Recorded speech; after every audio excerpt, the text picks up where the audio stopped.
Today on the Mr. Maple podcast, Matt and Tim count down the top 20 plants for your garden on MrMaple.com that aren't Japanese maples.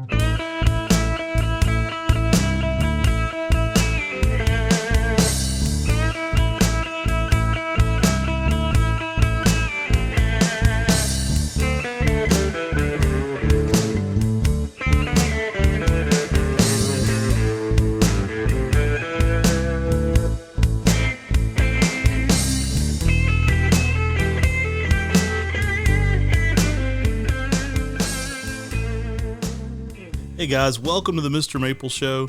Today we've got a really good one for you today. Today we're going to be talking about, some of our favorite plants that we do here at MrMaple.com that aren't necessarily Japanese maples. Hey y'all, that was my brother Matt. I'm Tim. We really appreciate y'all listening today. If you haven't given us 5 stars on your favorite podcast platform, please go give us 5 stars. That helps more people find us in the podcast algorithms. And if you listen to this podcast on your favorite podcast platform, remember, we do air these as videos on YouTube on Sundays at 8 p.m. You can go and see the full video component and get involved in the live chat. We've got a great community of people who watch and get involved every single day. Yeah, guys, if you're not aware, we've got this whole Mr. Maple Show thing on YouTube. We put out videos 7 days a week, so there's always some new gardening content going on there. I think you're going to definitely want to be a part of that. Guys, we've got some fun ones here today. We've enjoyed doing some lists for you. So we were talking about some of our favorite lists we could make. And today we wanted to talk about some of our favorite plants for the garden that aren't Japanese maples. So it's our first podcast where we're going exclusively non-maple. But, we're here at Mr. Maple. We do a lot of Japanese maples with over 1,400 different varieties. And today we're going to give some attention to a few of those other really cool plants. So for people who are listening for the first time, we're MrMaple.com. We're a mail-order business that ships directly to your door, a small family business, but we do a lot of unique, interesting, rare plants. Our main focus is Japanese maples, like Matt said, but today with our top 20 plants for your garden on MrMaple.com that aren't maples, we've got a really cool list. Hey, just a few disqualifiers there. But we do a lot of plants. You'll be surprised. In fact, I think, I'll tell you a fun resource to have if you're into plants, and it's larger than most gardening books. You can go to MrMaple.com, you can go to the MrMaple Files, and you can look at our complete listings of all the plants we've listed since we've updated to our new website. There's tons we've offered before that aren't even on our new website, but you'll see over 80 pages there of rare plants and unique plant content there, and we're driving from that content to kind of build this list a little bit of some of our favorite non-maple items we do here at Mr. Maple, and we're going to break those down a little bit by species, but also a little bit by cultivars. So we'll start out here at number 20 at Gardenias. Yeah, gardenias, people in those warmer climates, they've grown accustomed to gardenias because of that sweet fragrance out in the garden. I mean, if you smell that sweet fragrance, the gardenias have such a nice fragrance and really nice blooms. They're more of that spring to summer bloomers, and there's some really cool cultivars out there. Thinking about the most common as you start getting closer towards our area is frostproof, because it's one of the more cold-tolerant gardenia selections. Most of your gardenias are good zone 7B through 11, so really more of a warmer climate thing. We're pushing it here in 6B. It's really a warmer area plant than us, but I think that's why it fell so far down on our list, was because we're pushing the limit with them here in Western North Carolina. But there's some really, really cool ones out there. I mean, Daisy's got those blooms that look like daisies. I mean, it's a white daisy-like bloom with a yellow center. Great fragrance to those too. I mean, they really just, you think of the smell when you think of the picture of those. I mean, it's like one of those pictures you almost smell. I'm a big fan of Ogon no Hana. I know we talked about that when we were in Tom Cox's garden there. We went and did a whole podcast with Tom, and we shot a lot of videos there, and we were talking about some of our favorite flowers in the Cox Arboretum, and Ogon no Hana, or Gold to Bloom, is the trademark name there on that one. Awesome plant, variegated, so you get not only the bloom, but you get, that splash yellow and green variegation on it as well. Yeah, our friends Ted Stevens brought that one back from Japan, and that plant is just really unusual and different. I mean, you get everything you love about a gardenia with a fragrant bloom, but also variegated foliage. But all on top of that, you get a double large bloom. Yeah. And the bloom is larger than your typical gardenia. And, I mean, it's just an amazing gardenia overall. And then you get your classic variegated selection, variegata, which has that white margin variegation and just makes a good little specimen out there in the landscape. Always gives you some good white variegation out there, so it looks almost like it's blooming even when it's not. I'm glad we're talking about this one. It makes a great accompaniment plant to Japanese maples, especially in some of those warmer zones. Really cool plant to be growing. And again, fragrance in the garden. Like a lot of what we do, obviously, is foliage centric here at Mr. Maple. We're foliage guys. That's why we like Japanese maples. That's why those are really what we're known for. But some of this flowering content really, it adds to what you can do in your garden. It really brings something. A lot of people, one of the top questions for gardens and garden centers is, what besides flowering content, like when you're not talking about the flower, what brings people in? And these have the flower, but also some great foliage. I think about these when we went and visited the Mobile Botanical Garden, and, in their Japanese maple gardens, there's gardenias around. Mm-hmm. And it just adds that extra dynamics of fragrance that you don't get with some of the Japanese maples. All right, so number 19 on our plants on Mr. Maple, our top garden plants for your garden that are not maples on Mr. Maple, we have Zilkovas. Yeah, the Japanese Zilkovas. I mean, most of the time, those are going to be a plant that grows fairly fast, gives you a good shade. And people know Zilkova serrata as, a landscape tree. You Right. see them all the time used in parking lots. They make great street trees. I mean, they're tough. Great. But then there's also plants that have that extra ornamental appeal. Right. What would you say your favorite cultivar of Zilkova is? Well, my favorite cultivar of Zilkova is the exact opposite of what you think of as Zilkova. It's goblin. Yeah. It's that little dwarf that's, we've got one on our bank Mm-hmm. here at Mr. Maple around some of the greenhouses, and it's 5 feet after 12 years. Right. I mean, it's a tighter, denser dwarf Zilkova. It'd be great for bonsai. Same green foliage, extremely hardy, just like the species, Right. but gives you some good fall color. We're maple people, so we relate a lot of things back to maple. I almost call this one like the Shishigashira of the Zilkova world. It's got that density to it. It's a little more unique in the foliage. Great plant to be growing. There's always something to be had to name goblin. That's like your troll, your ginkgo. It's got that ethereal characteristic of the the fairy garden. People are going to be drawn to a goblin. It's kind of a fun name to have there in the garden. I would either pick that myself or Goshiki. Goshiki, is an upright that I've seen have just some splendid characteristics. My mind's drawn to some of the better ones I've seen. There's a massive one at Plant Delights Nursery there with Tony Avent. That's just a gorgeous specimen. It's a phenomenal plant wherever you're growing it. It's very durable. It's surprisingly durable for how variegated it is for sunlight. Yeah. It's super, super variegated. My mind goes straight to those as well. The one at Plant Delights Nursery. Mm-hmm. I was told that Tony Avent actually planted a lot of Zilkova serrata around the Raleigh Fairgrounds, and sort of started making it popular around that area through that. Shout out to John O'Brien. I know he has a gorgeous one in his garden. We were visiting John O'Brien a couple years ago, and some of our pictures on our website even come from the specimen he has in his garden there. Goshiki is just one of those plants that just gives that lively color, gives you the same vigor that you love about Zilkova, but with variegation. Now, I'd have to mention on this list Musashino Silhouette. That's one from Japan that has a really columnar habit. There's a couple of them in the trade as Musashino. Musashino Silhouette is in a specific garden there in Saitama. And there's two of them there. Yeah, there's two plants, and so I think they get a little mixed up in America. Sometimes people sell both forms as Musashino. We put Silhouette on the end of it, just like Slender Silhouette, to kind of signify it's a little bit different going on there in the garden. The Musashino Silhouette form is far more narrow than the street tree Musashino that's typically sold. Yeah, at the Sayatama Botanical Gardens, I mean, literally there's two trees there. They're both narrow. One is more narrow than the other. And they're both seedlings. Mm-hmm. And people are often grafting from the wider one to use as a street tree. It's still fairly narrow. But slightly different genetics. Yeah, and Musashino Silhouette is extremely, extremely narrow. I mean, it goes up like a flagpole and gives you everything with the vigor and the hardiness you love with Zilkova, but in a much tighter form and still some really good fall color. Yeah, I'd also encourage our maple fans to think about these as great shade plants. I mean, maybe not with Goblin, but with the other two, these are a great way to provide some high shade in your garden for your Japanese maples. I mean, you'll be surprised how quick Goshiki grows and fills out, has that ornamental characteristic, but it can also, it can shade some other areas in the landscape. It's going to be a bigger tree you can stand under. One we need to get back in production here is Wine Me Up, the selection by Tom Cox, which is a Zilkova Snyderiana. It has a very good wine fall color to it.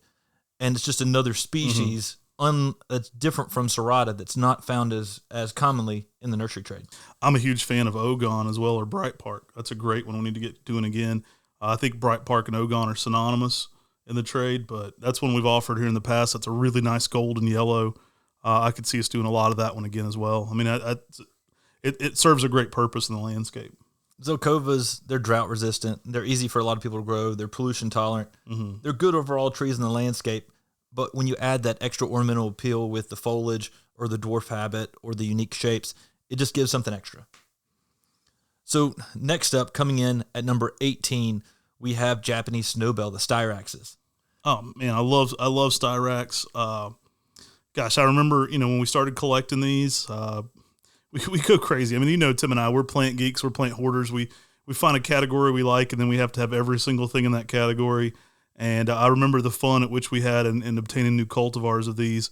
They're durable, they're flowering, they're very interesting. And, we're getting into even some color variances in the foliage in this list as well. I mean, there's some really unique characteristics to these, not only in flower, but also in leaf shape and color. Now, Fragrant Fountain, that was won by Crispine Silva. It's one of the most cascading forms of the Styrax japonicus, and it has that very fountain-like shape to it. And it still has the snowbells that everyone loves with the Styrax japonicus. So that when they bloom, they have little clusters of bells, white bells that hang off of them that really give the Styrax japonicus a really nice fragrance, but a really classic and unique bloom that really stands out. People just love the Styrax japonicuses, and Fragrant Fountain is probably one of our most popular ones of these, having that extremely cascading shape, but then also the white blooms. Now, we list these zones 5 through 9 as well. They're going to make great accompaniment plants to your Japanese maple, not only in texture, but in color.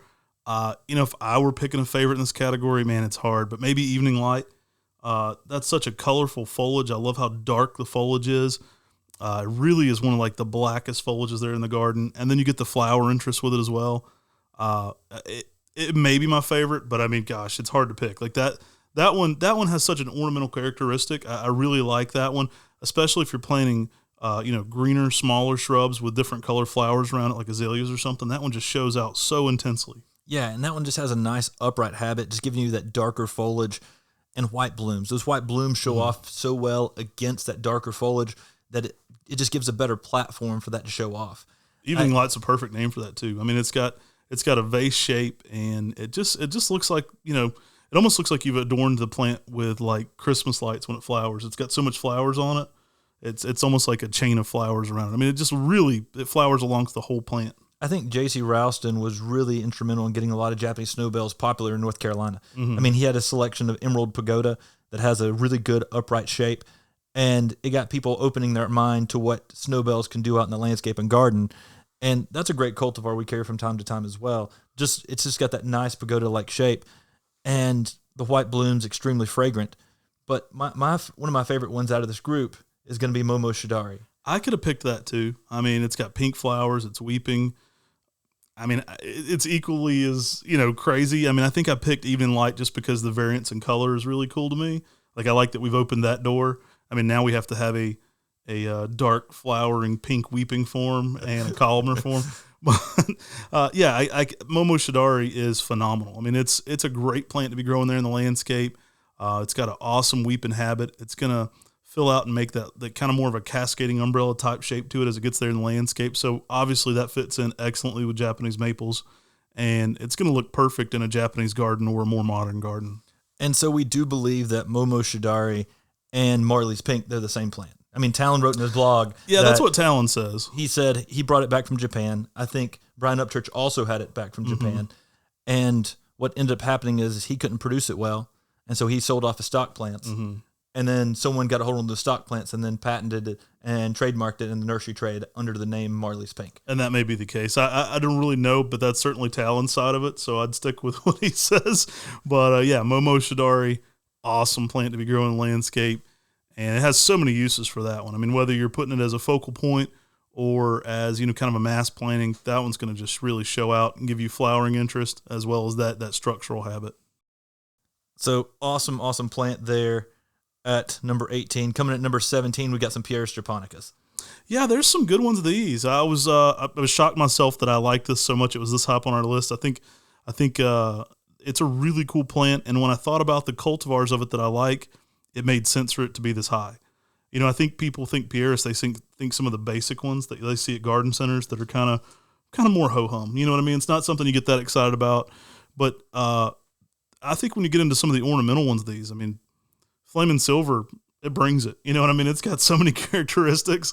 That plant gets me excited every time I see it. It just looks different in every single season. I love it, especially when it's in that stage where it has like the bright new growth on top of that kind of like metallic-y pink color going on, and you've got variegated white and green older growth. I mean, it's insane. And then when it flowers, it's like, I mean, the flowers are secondary for me. The foliage on that one's so crazy. Yeah, the bell-shaped flowers really add a different dimension to the Pieris Japonica. And Flaming Silver, when it has that sort of pink-red new growth coming across, that then fades at a stage to a silver kind of color. Mm-hmm. I mean, that's probably my favorite stage of it, with that variegation underneath it. That one's one of my favorites when it comes to the Pieris Japonica. Mountain Fire with the bright red new growth, or Katsura that has the darker red new growth. Both of those are amazing when it comes to color. Yeah. But Flaming Silver, you get that with variegation on top of it. You get everything with that one. Katsura is a showstopper. Again, these Pieris Japonicas, these are going to actually work zones 5 through 8. So again, they work great with Japanese maples as accompaniment plants because maples work zones 5 through 9. It's going to work in a lot of the same areas. Excellent plant to be growing though. Yeah, often referred to as the Japanese Andromeda. These things are just amazing. And one of the ones that we haven't offered that I want to be offering more of, we hadn't offered as much, is the cultivar bonsai. I mean, that is the smallest, dwarfest form of Pieris Japonica I've seen on the market. That one definitely gets my heart beating. It's just a cool little leaf. You see why it fits for bonsai. Like, it's weird when cultivars are named bonsai because everybody asks, like, hey, do you have bonsai plants? And we're like, no, but we have a lot of plants you can bonsai. So then people say, like, do you have bonsai plants? And I'm like, yeah, here's Metasequoia bonsai. So it's weird to have a Pieris specifically named bonsai, but you see why it fits that. Like, it does have very bonsai-like characteristics. Yeah, I fell in love with these things around Hillstone Arboretum. Our uncle planted a lot of Pieris, just a straight species around, and just finding these cultivars that have that extra ornamental appeal, they're something that stand out in the garden and landscape, and they're pretty easy as long as you give them good drainage.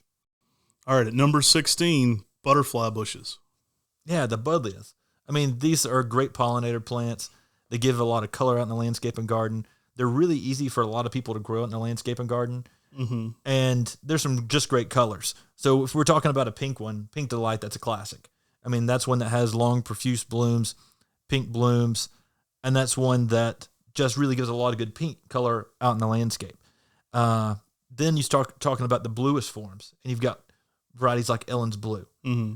I mean, that's one that just gives you, to me, that's one of the bluest forms of the butterfly bushes. And I like those pure colors. Like, what's the best form of each of these? My favorite, if I were picking, is probably Honeycomb. I mean, it's probably our most popular, oddly enough. I love how yellow it is. Again, just pure colors, but I just like the name Honeycomb fits it so well for me. Again, these are going to work zones 5 through 9 as well, so really good accompaniment plants for Japanese maples and early pollinators. One of the best things about these, you can treat them like a cutback shrub. So if you don't like the shape of your plant, you can kind of chop it back and let it reform a good bit. Yeah. And then one like Black Knight. I mean, that contrasts so well with these as that darker purple. And that's one of the darkest purpled varieties of the butterfly bushes. And then you've got White Ball. And that's a white. So, I mean, those are 5 distinct colors. And those are your traditional sized butterfly bushes. But then you've got all these new, unique dwarf selections of butterfly bushes coming in. And Peter Podaris, one of our good friends, is one of the guys who's actually instrumental in doing some of that breeding into making smaller, more compact forms like Buddleia Blue Heaven. Yeah, we just had his good friend Sue Weigriff on the podcast, so we need to twist his arm and get him on soon. He's such a knowledgeable guy. Butterfly bushes, we do a lot of them here at Mr. Maple. Surprised me how many of them we actually do. Like, I looked at our numbers and I'm like, wow, those are really popular for us. And I mean, I love them for good reason. I mean, my grandmother was always drawn to them. I remember planting butterfly bushes in her garden really early on. I mean, some of our earliest Japanese maples were planted near butterfly bushes with grandma, so it's been a plant we've always kind of done a little bit. So at number 15, and I probably should have argued this one up higher. I mean, I could see this easily in my top 5, Rhodesia Japonica. I don't think enough people are doing the Rhodias. Mm-hmm. I mean, they're an evergreen, almost like a hosta. They're not. I mean, that's oversimplifying it. Oversimplified, but it's a good way for people that don't know the plant to get into it. It's like an evergreen lily or hosta in the garden, kind of. Yeah, and the bloom on this plant isn't that showy. I mean, it's a little small white flower spike, but during the winter months, you get just some amazing orange-red berries on it. And that just gives this plant a unique winter interest. But they divide out sort of like a hosta, and that's the reason why I like to make people think about it, is because you can divide these out. But there's so many cool forms of these. I mean, this is a plant that started getting more and more popular in the nursery trade, but like a selection like Gallet, named for Fred Gallet. And that's a plant that just has really, really thin lobes to it, is a good vigorous grower when it comes to Rhodesia Japonica, and it's a classic selection out there in the nursery trade that just stands out because of the unique texture of having that thinner foliage. I mean, these are fun plants. These are going to work zones 6 through 10. I think more needs to be done with them. We're huge fans of Rhodesia Japonica. There's so many interesting plants. Now, these are mostly going to be more shade plants, so they work really well in accompaniment with Japanese maples. And again, they're evergreens, so you're going to get some interest there in the garden. I love Shirabaton. That's probably my favorite cultivar. I like the variegated ones. Shirabaton's one I'm always drawn to. There's several I could pick. That one really stands out. I like the kind of deep splotched variegation. It gets deep into the leaf. Some of these variegated forms are so crazy. You know, Tim and I were in Japan one time, and they were having a trade show for Rhodesia Japonica at the same time, and there were Rhodesia Japonica that sold for over $50,000 US, and they're kind of treated more like high-end jewels in Japan. Like they grow them in their own, you know, for lack of a better term in America, like bonsai type pot. Like they have their own specialty Rhodesia pots for these, and they're just so interesting. The more crested and the more variegated, oh man, you can get that price through the roof, right? Yeah, and the Japanese Omoto is what they often call it over there, Japanese sacred lily. They are, I mean, think of these almost like bonsai. I mean, they do a style of bonsai with these in containers, and they can be kept indoors. I mean, this can be grown as an indoor plant in the right conditions. And people will have them at the entranceway to a house, sitting there on a table, or on their kitchen table. I mean, they'll have it sitting right there on the table as a decorative ornamental design, and it's a living piece of art. This was the first plant that actually got Jim Putnam, us on Jim Putnam's radar. He ordered a few of these, and we shipped him some, and he did an unboxing video of Rhodesia Japonica. And I think they're one of those plants that's really lost in the trade. I think not enough people in America are doing them. I think we probably have over 30 different cultivars now at our nursery of Rhodesia Japonica.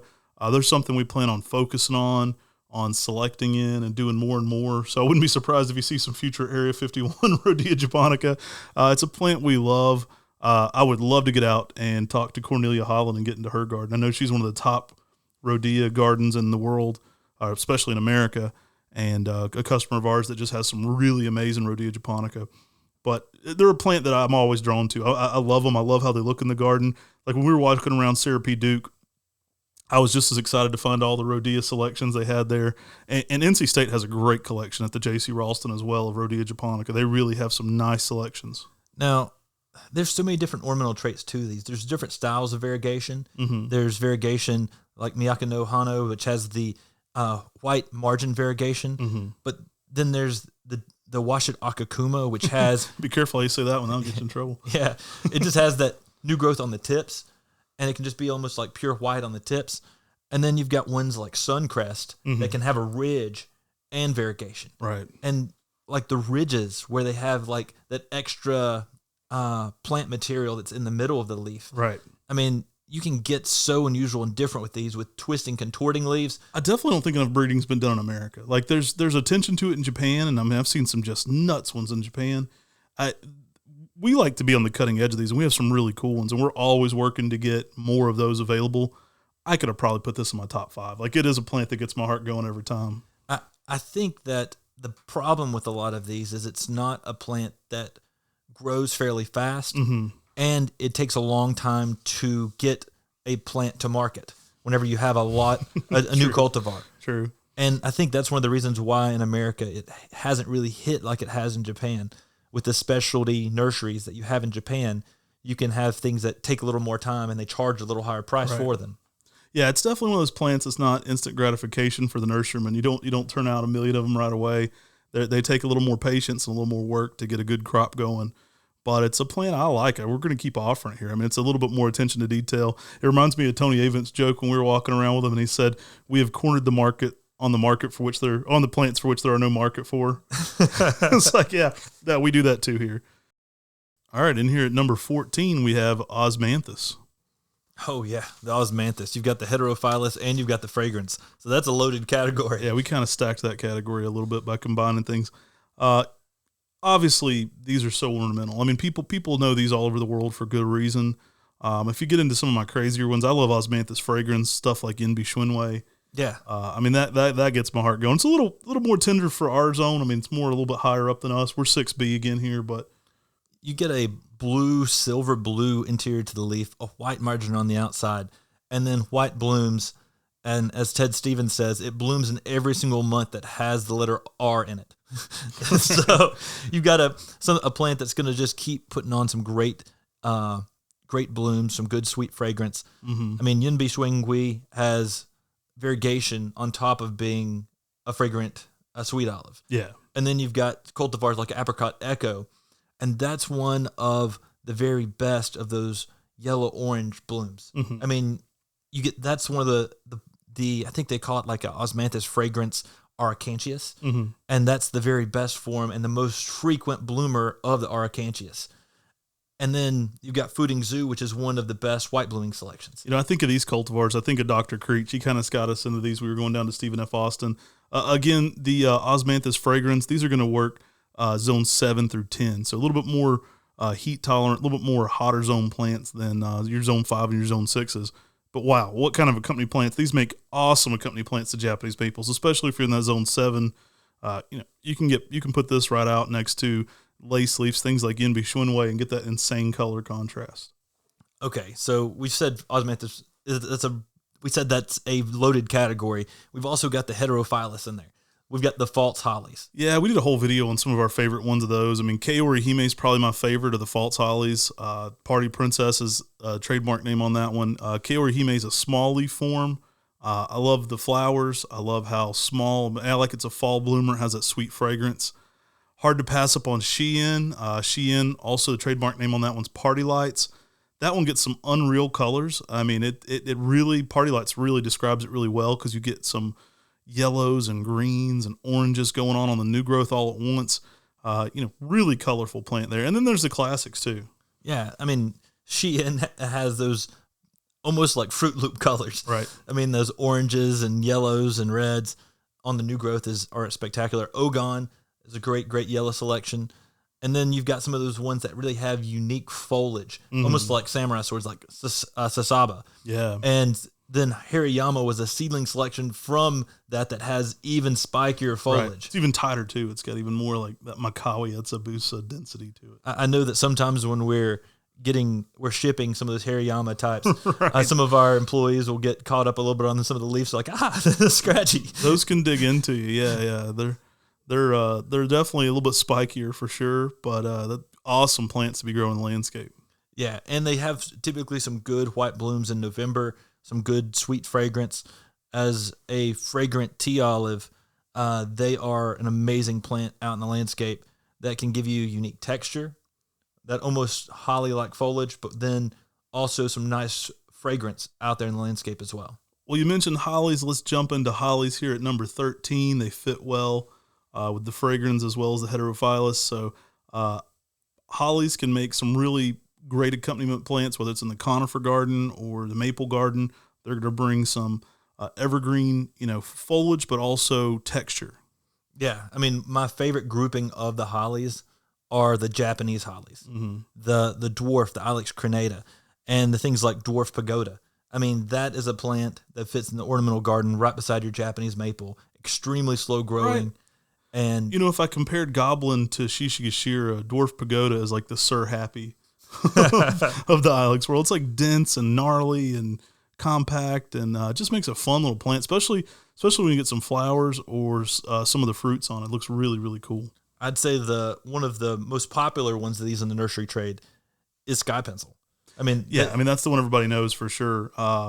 really great plant and a cool origin to it as well. Yeah, I mean, it was found by Mr. Shibamichi in Japan, who's really one of the most respected people in the nursery industry around Saitama. I mean, it was so fun to meet him. That was like a dream come true to get. I've heard so many stories from Don Shadow and Brian Upchurch and Ted Stevens and so many people, and to actually get to go and meet with him ourselves. And it was just, I was just starstruck, really. Yeah, it was pretty amazing to get to meet him and to think that he found Sky Pencil, and Sky Pencil is now such a staple in the nursery trade. I mean, it's a very narrow selection that has been in the nursery trade for a number of years now, and it is used in the landscape everywhere because it's an evergreen, it's easy to grow, and it stays extremely narrow. Now, if you're asking me my favorite holly, I got to go with Kufujin. That is one of the coolest, funkiest plants. It's one we've tried to help make popular here. I believe Rick Crowder brought this one back from Japan, probably on one of his trips with Ted Stevens. But amazing variegated selection, just really showy. Yeah, I mean, it looks like a boxwood for most people. It gives you that variegated appearance of I've had people argue with me that it is. I'm like, no, it's not. But yet, this is an ilex. And so it's not going to catch the boxwood blight that's going around, but it gives you that similar look that many of the boxwoods you can get out of a boxwood. I've never seen a boxwood that was this crazy variegated. This thing's variegation is insane. I love how it has, light green and dark green and white, and it just shows out. I mean, it really shows out in the garden and landscape. I've got a special place earmarked for one in my garden I've been growing, and it's going out pretty soon. It's a beautiful specimen, and one we definitely want to keep offering here at Mr. Maple's, the Kufujin. Speaking of the ones that were brought back from Japan, I don't know if Adorned was or not, but I'm guessing it likely was. I mean, this is one of the ones from the Southern Living Plant Collection. I think the trademark name on it is Touch of Gold. And that is a golden variegated selection of the Ilex crenata. I mean, I love what those things can do in the landscape. But speaking of other Ilex, we've got ones like Woe Nelly and Sonny Foster, and those are gold selections too of your traditional upright hollies. Now, Sonny Foster, that's probably underutilized too. I mean, a lot of those are underutilized. And I love what Sonny Foster can do out in the sunlight with just that yellow new growth over the dark, dark, dark green. I mean, that's just spectacular. And then you've got a cultivar like Woe Nelly that is a golden selection of a Nellie Stevens holly. And you've got a great plant in the landscape. How about Solar Flare? Oh man, Solar Flare. That gets my heart pumping, and that's one that we got to get back more. I think we got to get that one higher in production. I think we kind of helped popularize. It was already popular regionally, but I don't think it had gotten out of our region as much. Like, it was one that was a hit within North Carolina. So people in North Carolina gardening really knew that one, but I don't know if it had been offered a lot mail order. So I think our customers, especially West Coast people, when they saw us offer this one, it was like, what in the heck is that? Okay, so coming in at number 12, we've got Corylopsis, the winter hazel.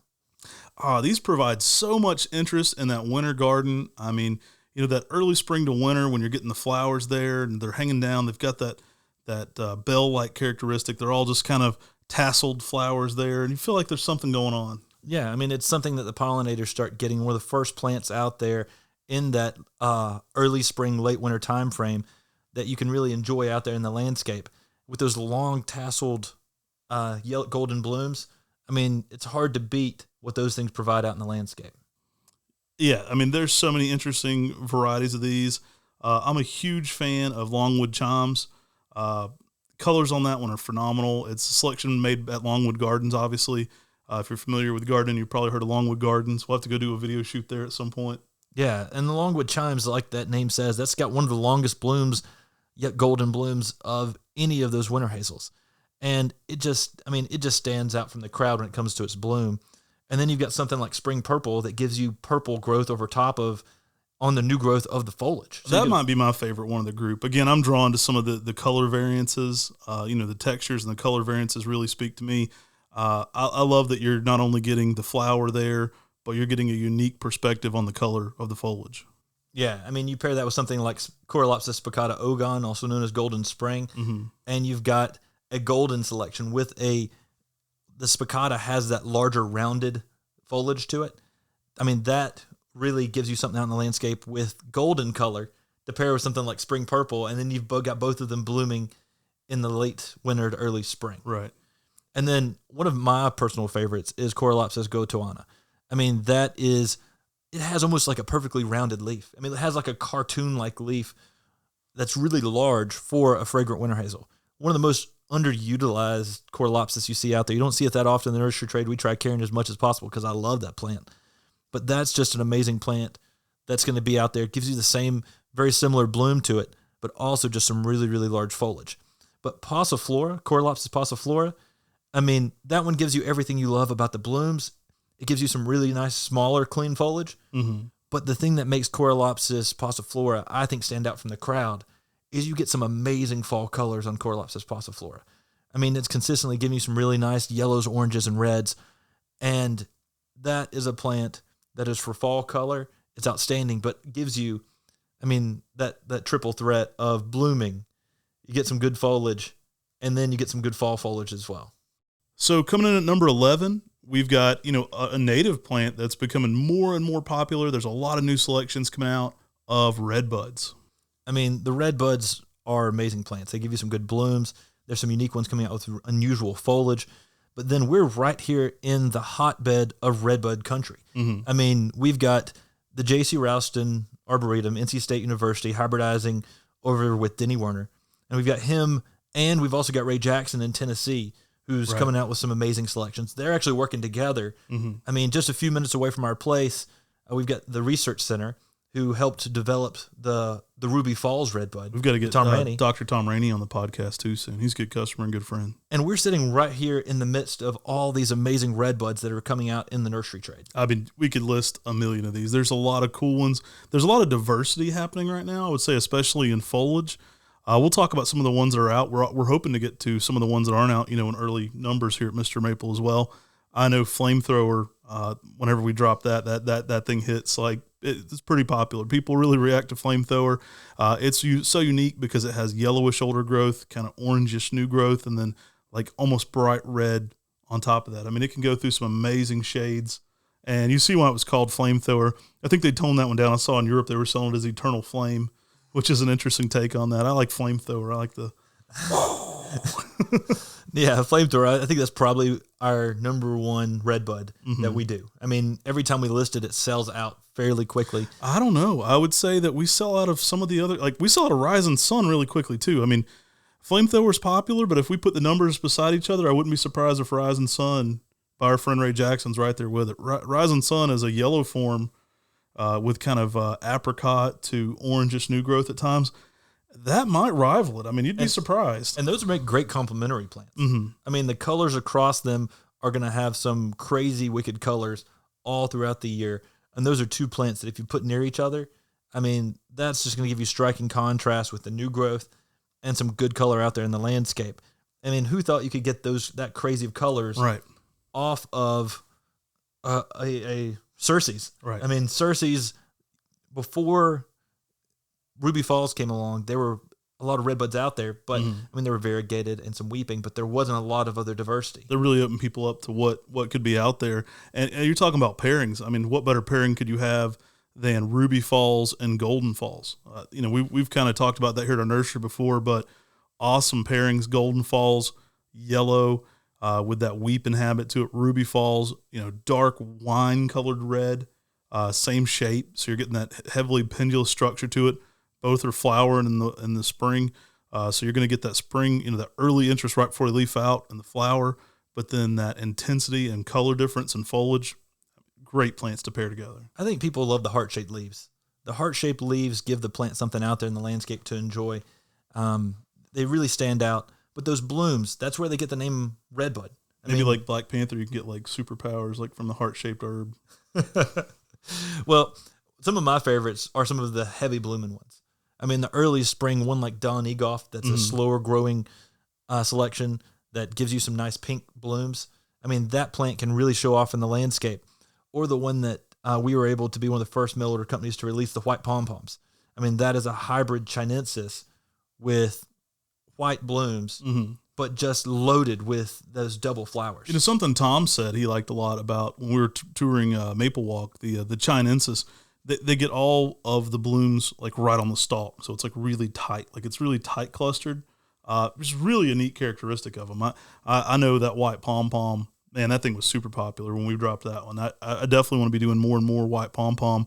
We're going to keep offering tons of different Redbuds here. I mean, I know more that aren't even on this list that are under works with Dennis Werner and with our friend Ray Jackson. So those are cool plants, and we hope to be shooting more content with both those guys soon. So coming in at number 10, we've got hydrangeas. I mean, that's another loaded category. Right. I mean, we could go on for a whole podcast about hydrangeas. In fact, we might soon.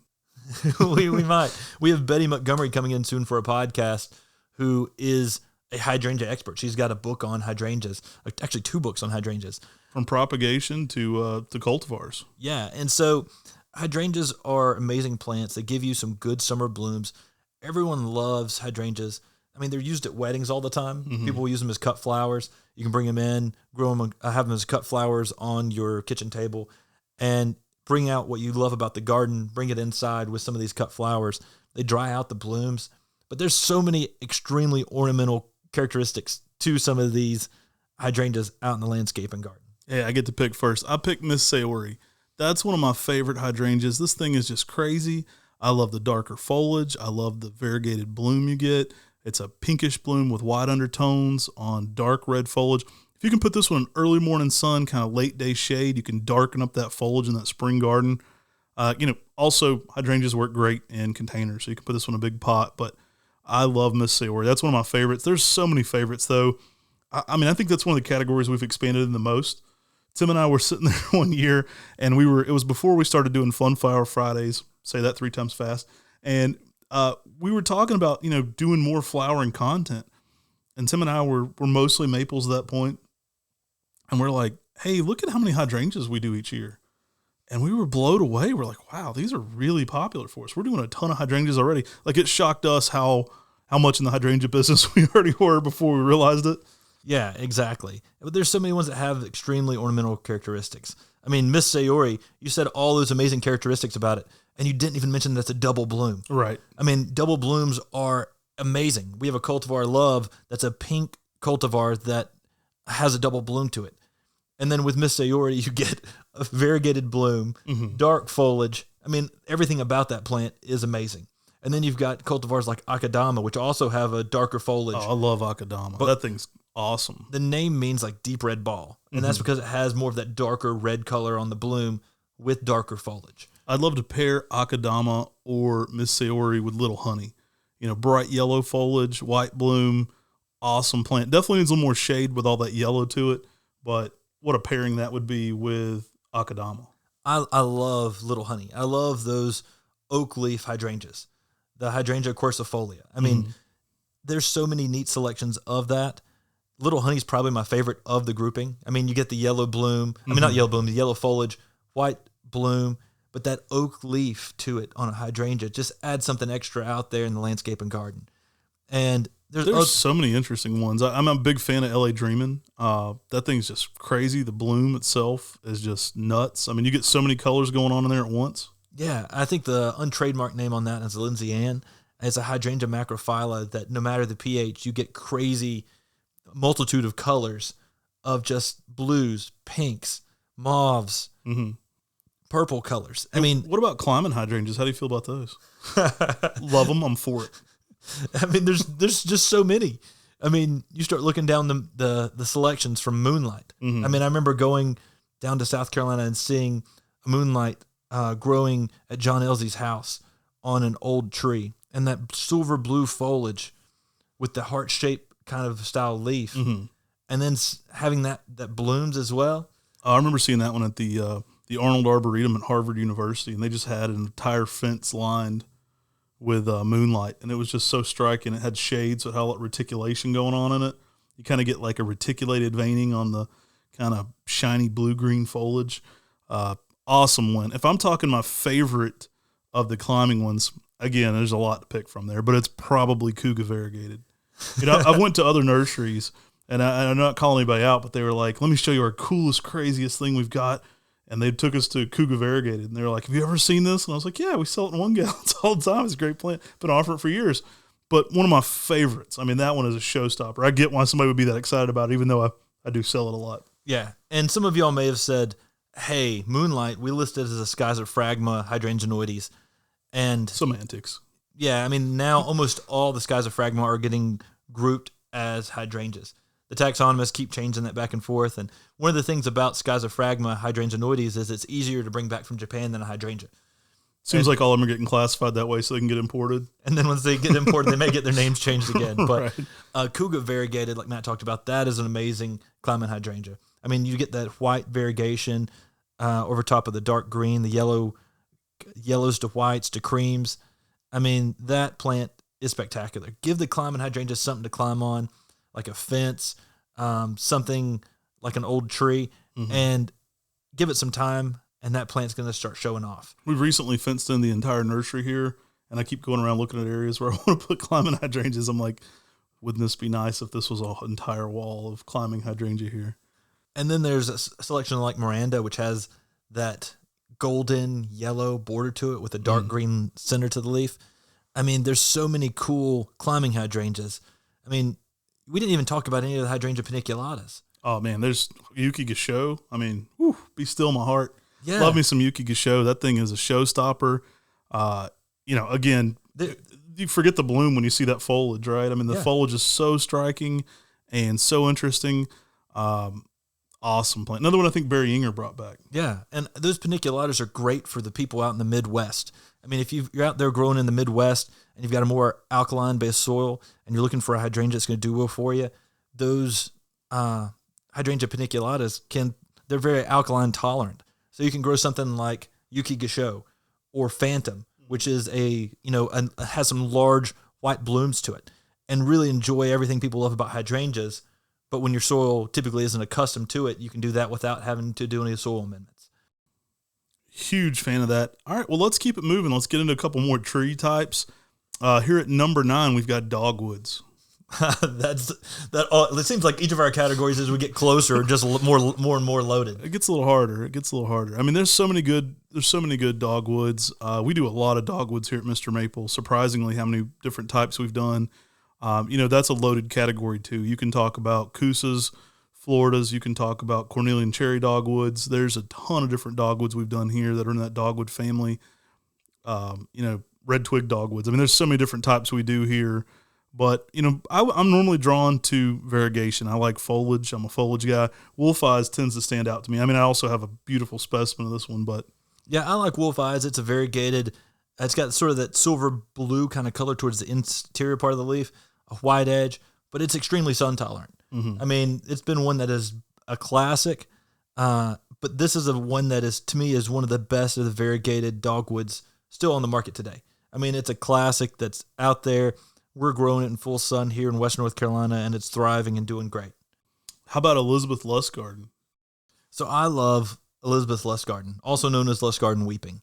I mean, that's a plant that just has that heavily cascading shape. I mean, we're talking like a Ryusin style shape, but with a dogwood. Now, the dogwoods, the thing we didn't even talk about with the variegated dogwoods is the blooms. I mean, that's what they're famous for. The Cornus Coosas, they're disease resistant, they're fairly sun tolerant, and they just get coated and loaded with blooms, so much so sometimes it's even hard to see the foliage for all the white blooms they get. I mean, the star-like bloom is something that's amazing. And that's one of the characteristics we don't talk about enough, but when you see this on a heavily cascading dogwood like Elizabeth Lustgarden, it just adds an extra dynamic out there in the landscape. We've offered so many crazy forms of Kousa that they get lost in the mix. We've offered some just amazing Kousas. I'm a big fan of Snow Tower, has that more narrow habit to it. It's a skinnier overall one. There's one Tim and I are working on that's even skinnier. Like we've seen one that's very, very columnar that we may name here at our nursery. Aiden's Mint Frost. How crazy is that? You just got that splotching over top of it. I think people don't understand it yet. I mean, it's got one of the craziest variegations where it's just splotching all across the leaf. It's unusual. It's different. It's unlike any of the other styles of variegation on dogwoods, but it stands out and is a plant that, as a collector, I think, man, I got to have that. That plant is amazing. But then you get the white blooms to it as well. If we're throwing all dogwoods into one category too, there's so many cool of the Cornus Controversa, like Canuma. That one blows me away. That's one we've got to be offering again. Cornus Controversa Canuma. like for lack of a better term, it almost has like the Charlie Brown stripe across it. It's got that zigzag variegation. Yeah, it's so weird looking. That plant always flips me out for how crazy it looks. Yeah, Brian Upchurch brought that back from Japan, and we bought his nursery, and that became a plant that we just had to keep producing. And we've got one across the street from your yard, but we've really got to get that plant up more and more so that we can really start producing more signwood to then graft more of that, because that plant is really unusual and really different. We didn't mention any of the red blooming selections, the Kusas. Oh man, I hard to beat Rut Pink or Scarlet Fire. I mean, that's phenomenal. I mean, you're getting so much dark pink going on there. That plant it's next level. I mean, you talk about dogwoods, you can't help mention the Rutgers hybrids like Rut Pink. Scarlet Fire's the trademark name, and there's so many amazing selections that they've made at Rutgers University of Kusa dogwoods or Kusa hybrid with dogwoods. Yeah. And I mean, just spectacular plants out there to use out in the landscape and garden. Obviously pair great with Japanese maples. I mean, these are going to work zones 5 through 9 as well. You're going to have to protect them a little bit more in the hotter, humid zones. But, awesome pairings for Japanese maples. Kristen Lipka's variegated weeper. Yeah. I mean, that's a variegated plant, and it's weeping, and it blooms. So you get every single characteristics you can imagine with that plant.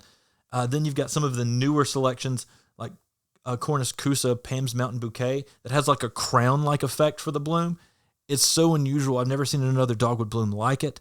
And Speaking of unusual, how about some of the Floridas? Like I would have to bring up here, and I think people are calling it now Cornus Pringlei, but we've always sold it as Cornus Florida subspecies urbaniana, or the Mexican magic dogwood.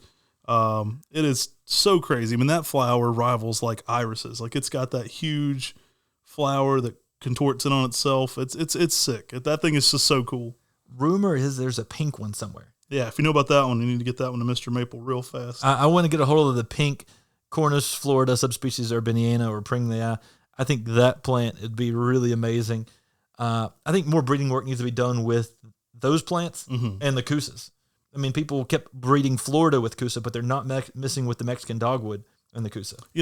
We're talking about so many of the larger form dogwoods. How about something like Cornus sanguina compressa? I mean, that's probably one of our more popular ones in the dogwood category, if we're being technical. I mean, everybody loves that one. It's kind of like the Makawi Etsubusa Shishigashira type growth for that. I mean, not the flowering you think of with the Kusas, but that shape and that texture. I mean, it's awesome. I mean, in the spring and summer garden, that curled foliage that's just got that unique texture to it and that narrow shape, make that tree something anyone can use out in the landscape, and you can pair that with your Japanese maples so well. I love being able to do using the Cornus sanguina compressa out in the landscape.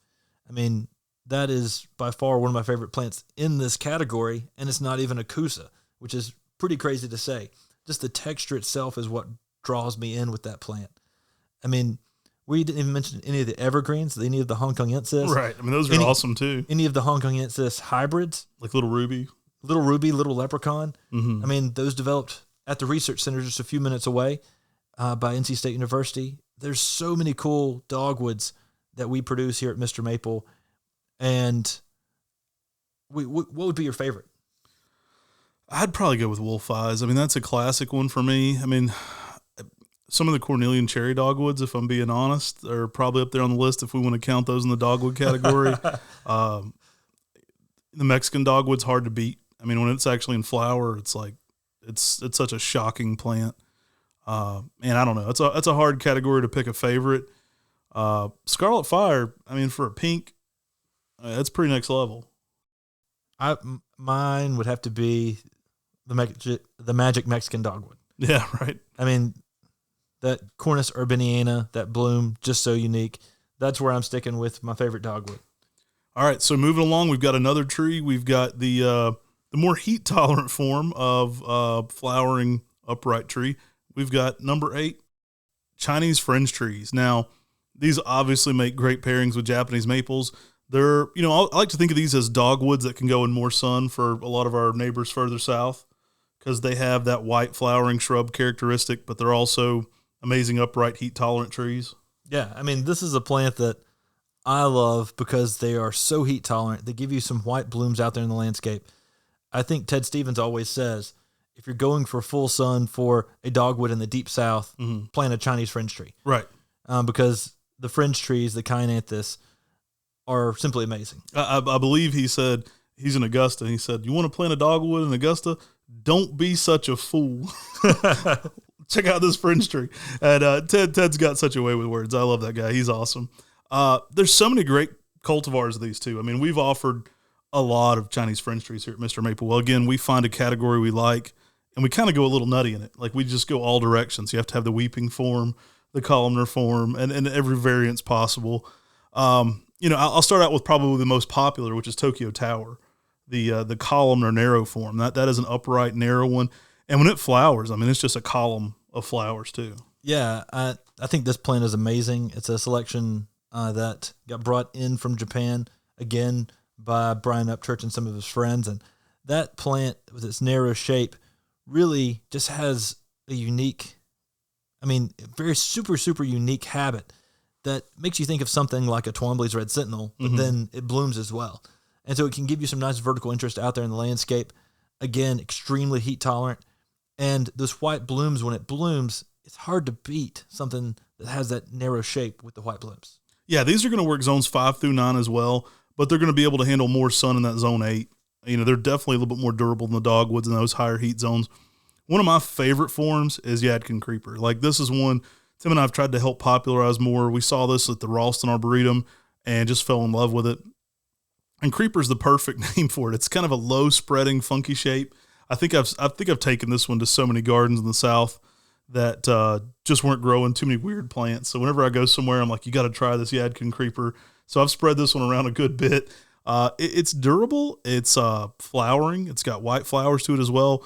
But what this one does is it just spreads out and kind of makes a low umbrella shape. It kind of just creeps in each direction, which I love. It's not really truly pendulous as much as it is low and wide. Yeah. And the story goes behind this plant. It was a plagiotropic seedling at Yadkin Valley Nursery that Todd Lazane and John Rothling brought back to the J.C. Ralston Arboretum. Good guys. We got to get both of them in the podcast too. Yeah, and it's so unique with its shape. It gives you the unique bark interest. I mean, that's something we didn't even talk about with the Caenythus retussus, the Chinese Fringe tree. You get some nice peeling bark to it as well, and you get that with this plant, but with that undulating, unusual shape, with that creeping habit, and white blooms. I mean, it's hard to beat what you can get out of Yadkin Creeper. It's so unique and different with its shape. And then, speaking of other, like the traditional forms, one like China Snow. Yeah, introduction by our good friend, Don Shadow. Don loves to tell the story that this was at an abandoned nursery and that his professor at UT said you can't root a Chinese Fringe tree, and so he rooted one just to prove him wrong. And he loves to tell that story. But China Snow, prolific flowerer too. Yeah, I mean, it's one of the most prolific flowering selections of the Caenythus retussus. It's an amazing selection. Are we calling this number 8 just Chinese Fringe trees? Because the native selection, Caenythus virginicus, the Grancy graybeard, the straight species that's native, that's an amazing plant as well. I mean, that's a native plant that can be used out in the landscape and garden that gives you white blooms. And you're starting to see these used more in parking lots and everywhere else. Because, I think that's cheating, but yeah, I'll allow it. But that plant is spectacular. I mean, Emerald Night or White Night. There's so many good selections of this now. Emerald Night was a selection by Brian Upchurch. It has a really nice uniform shape to it and just really like darker emerald colors to it. Very, very nice shape to it overall. There's so many great versions of this. It's definitely one of those plants that's on my favorite native plant list every time we talk about it. It's the native Fringe tree. So coming up at number 7, we've got Camellias. Yeah, I mean, loaded category. It gets kind of crazy. It's hard to pick our favorites sometimes. Like, I'm already in my brain thinking of a part 2 to this, and there's plenty of things we left out. Camellias are something we're going to be doing a lot more of here at our nursery. We're doing a ton more of the interesting, kind of zone 6 camellias. So we do a lot of camellias that can work for us here in the mountains of Western North Carolina. I'm a huge fan of camellias, though. They add so much evergreen interest, but also flowering interest to the garden. And for obvious reasons, they make great pairings with Japanese maples. And there's different varieties of camellias. I mean, you've got a whole lot of different. You've got sinensis, which is your tea camellia. Mm-hmm. You've got your japonicas, and then you've got your sasanquas. And so you've got spring blooming and fall blooming camellias. And there's so many different things about the camellias. I mean, it is a loaded category again because there's so many different selections of camellias that have been made out there in the nursery trade. I mean, one of the ones that's a Camellia sinensis, your tea camellias that I love is that yellow tea. The selection that Ted Stevens brought back from Japan. I mean, yellow tea, it's a variegated yellow selection of the tea camellia. So you get that fragrant bloom, and then you get yellow splashes of variegation on dark green foliage. A lot of familiar names when we talk about some of our favorite plants outside of maples. Ted and Barry Ing are going to come up a lot for sure. I'm a huge fan of some of those, I would say, more ornamental traits that I can grow in Zone 6. I love pink icicles. That was one I really enjoyed offering here. I love the pink flower to it, but I also liked that it was, it had cold in the name. Pink icicles is one my wife really took to. She really enjoyed how it looked in our landscape. And again, being a Zone 6 camellia, I think it's super valuable. I mean, a lot of us here, especially in North Carolina, we want to grow camellias like our friends further south, but we're a little bit more limited. And I love when one will allow me to grow such an ornamental camellia here in the mountains of western North Carolina. Yeah, I mean, pink icicles, that's a really unique hybrid. And that plant is just super, super hardy. And it has peony-like, double-like blooms with that pink flower to it. I mean, 4 to 5 inch flowers on that. That is pretty spectacular. Something like a Sasanqua, like Northern Exposure. That's a double blooming white. Mm-hmm. And again, like the name states, that is a zone pusher as well. But then you've got some of the selections like Gunsmoke. Yeah. That one's a 7 through 9, but I love it. It's so colorful. I mean, I love that kind of like yellow eye to really intense, kind of like a bold pink that one gets to. It's just so colorful. To me, I love it just because it's one of the biggest blooming camellias. Mm-hmm. I mean, how do you get a camellia with 6-inch blooms? Yeah, that's crazy. I mean, those blooms they're the size of a small dish on a camellia. And the evergreen foliage of camellias they provide something unique out in the landscape, give something great for the flowers to show off well on. They pair so well with Japanese maples. I mean, every time we go to gardens in the South, Mm-hmm. they say camellias, azaleas, and Japanese maples, those just go together. And I mean, that's like bread, peanut butter, and jelly. There's so many cool camellias. I know we're devoting an entire 96-foot greenhouse to camellias this year, and we're going to be focused on some just really crazy forms. It's something we want to be doing more of here at Mr. Maple, and there's some just lovely, interesting types, and easy to grow for gardeners too. I mean, that's one of the best things about these. You give them good drainage, and they're a very simple plant. One camellia that just speaks to me, because I just love uniqueness and things that are different, is the Camellia japonica curly lady. And while this plant blooms, let me tell you first about its habit. Right. I mean, it has a shape. Yeah, I mean, it has a shape that's almost like Zydeco twist on the black gum. I mean, It has that curly, twisting, super unique shape to it that makes this tree stand out. I mean, just that the twist and curves to this plant, that's interesting in the landscape alone, let alone a double red flower. Oh, that thing's crazy. I mean, I'm a huge fan. There's so many cool camellias. I mean, we could list probably 100 types. We're definitely getting way more into that.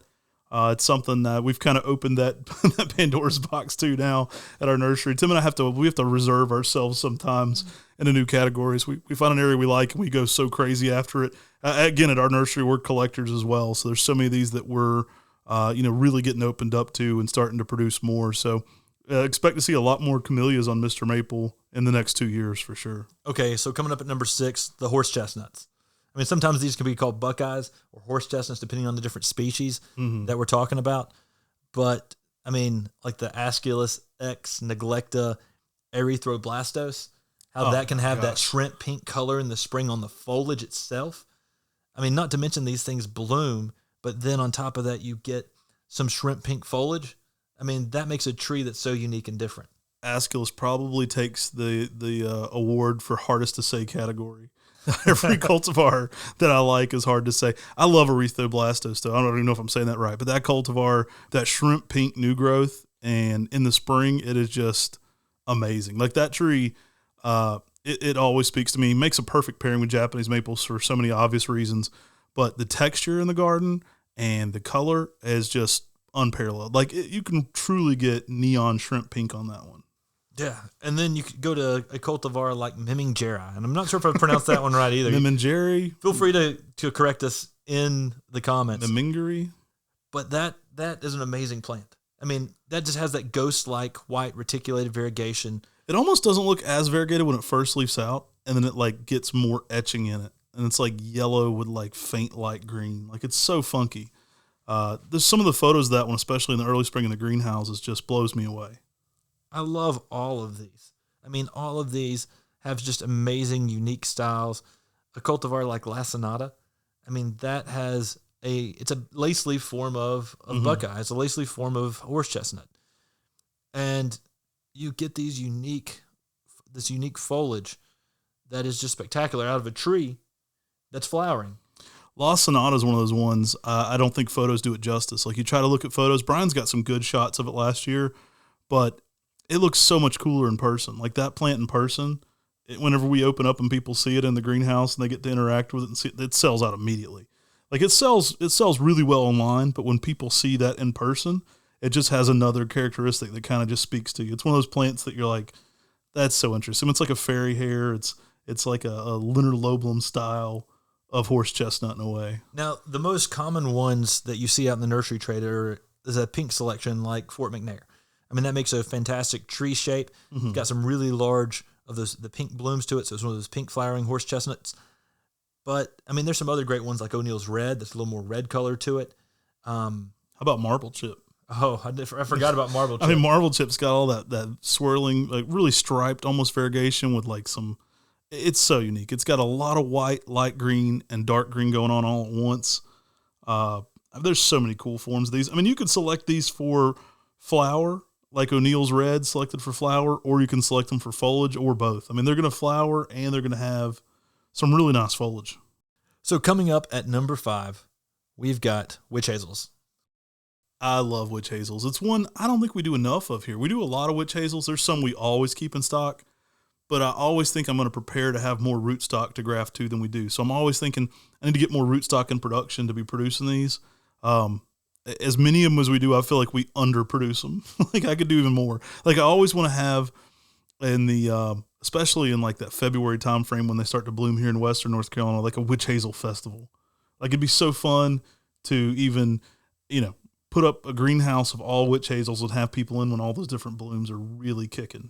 I mean, we've got so many selections of witch hazels here, but we often try to make sure that we have some of your classics. I mean, like Primavera. I mean, that's one of the first Hamamelis X intermediates to bloom in the early spring with some yellow blooms. I love Tim Bronsman's book on witch hazels. Yeah. I mean, that is... Need to get him on the podcast, talk about witch hazels. We do. Guy. And then there's selections like Jelena that is more of that orange color to Diane that's more of that red color. Diane's always super popular. I think Jelena is too. Both come from the Netherlands. There are actually selections there from Arboretum Heemerick, which I got to tour. And we looked at the maples in fall color. It wasn't witch hazel season, but really cool plants. There's 2 different daughters there, Jelena and Diane, and both are selected for 2 of the daughters there at that Arboretum. I think they make great pairings together because you're getting that intense orange and that intense red. There's so many funky forms, especially the intermediates and the X's. I mean, I could go on all day with those. A newer one that I'm really crazy about is Renee, which is a variegated form of Jelena. So you get everything you love about Jelena.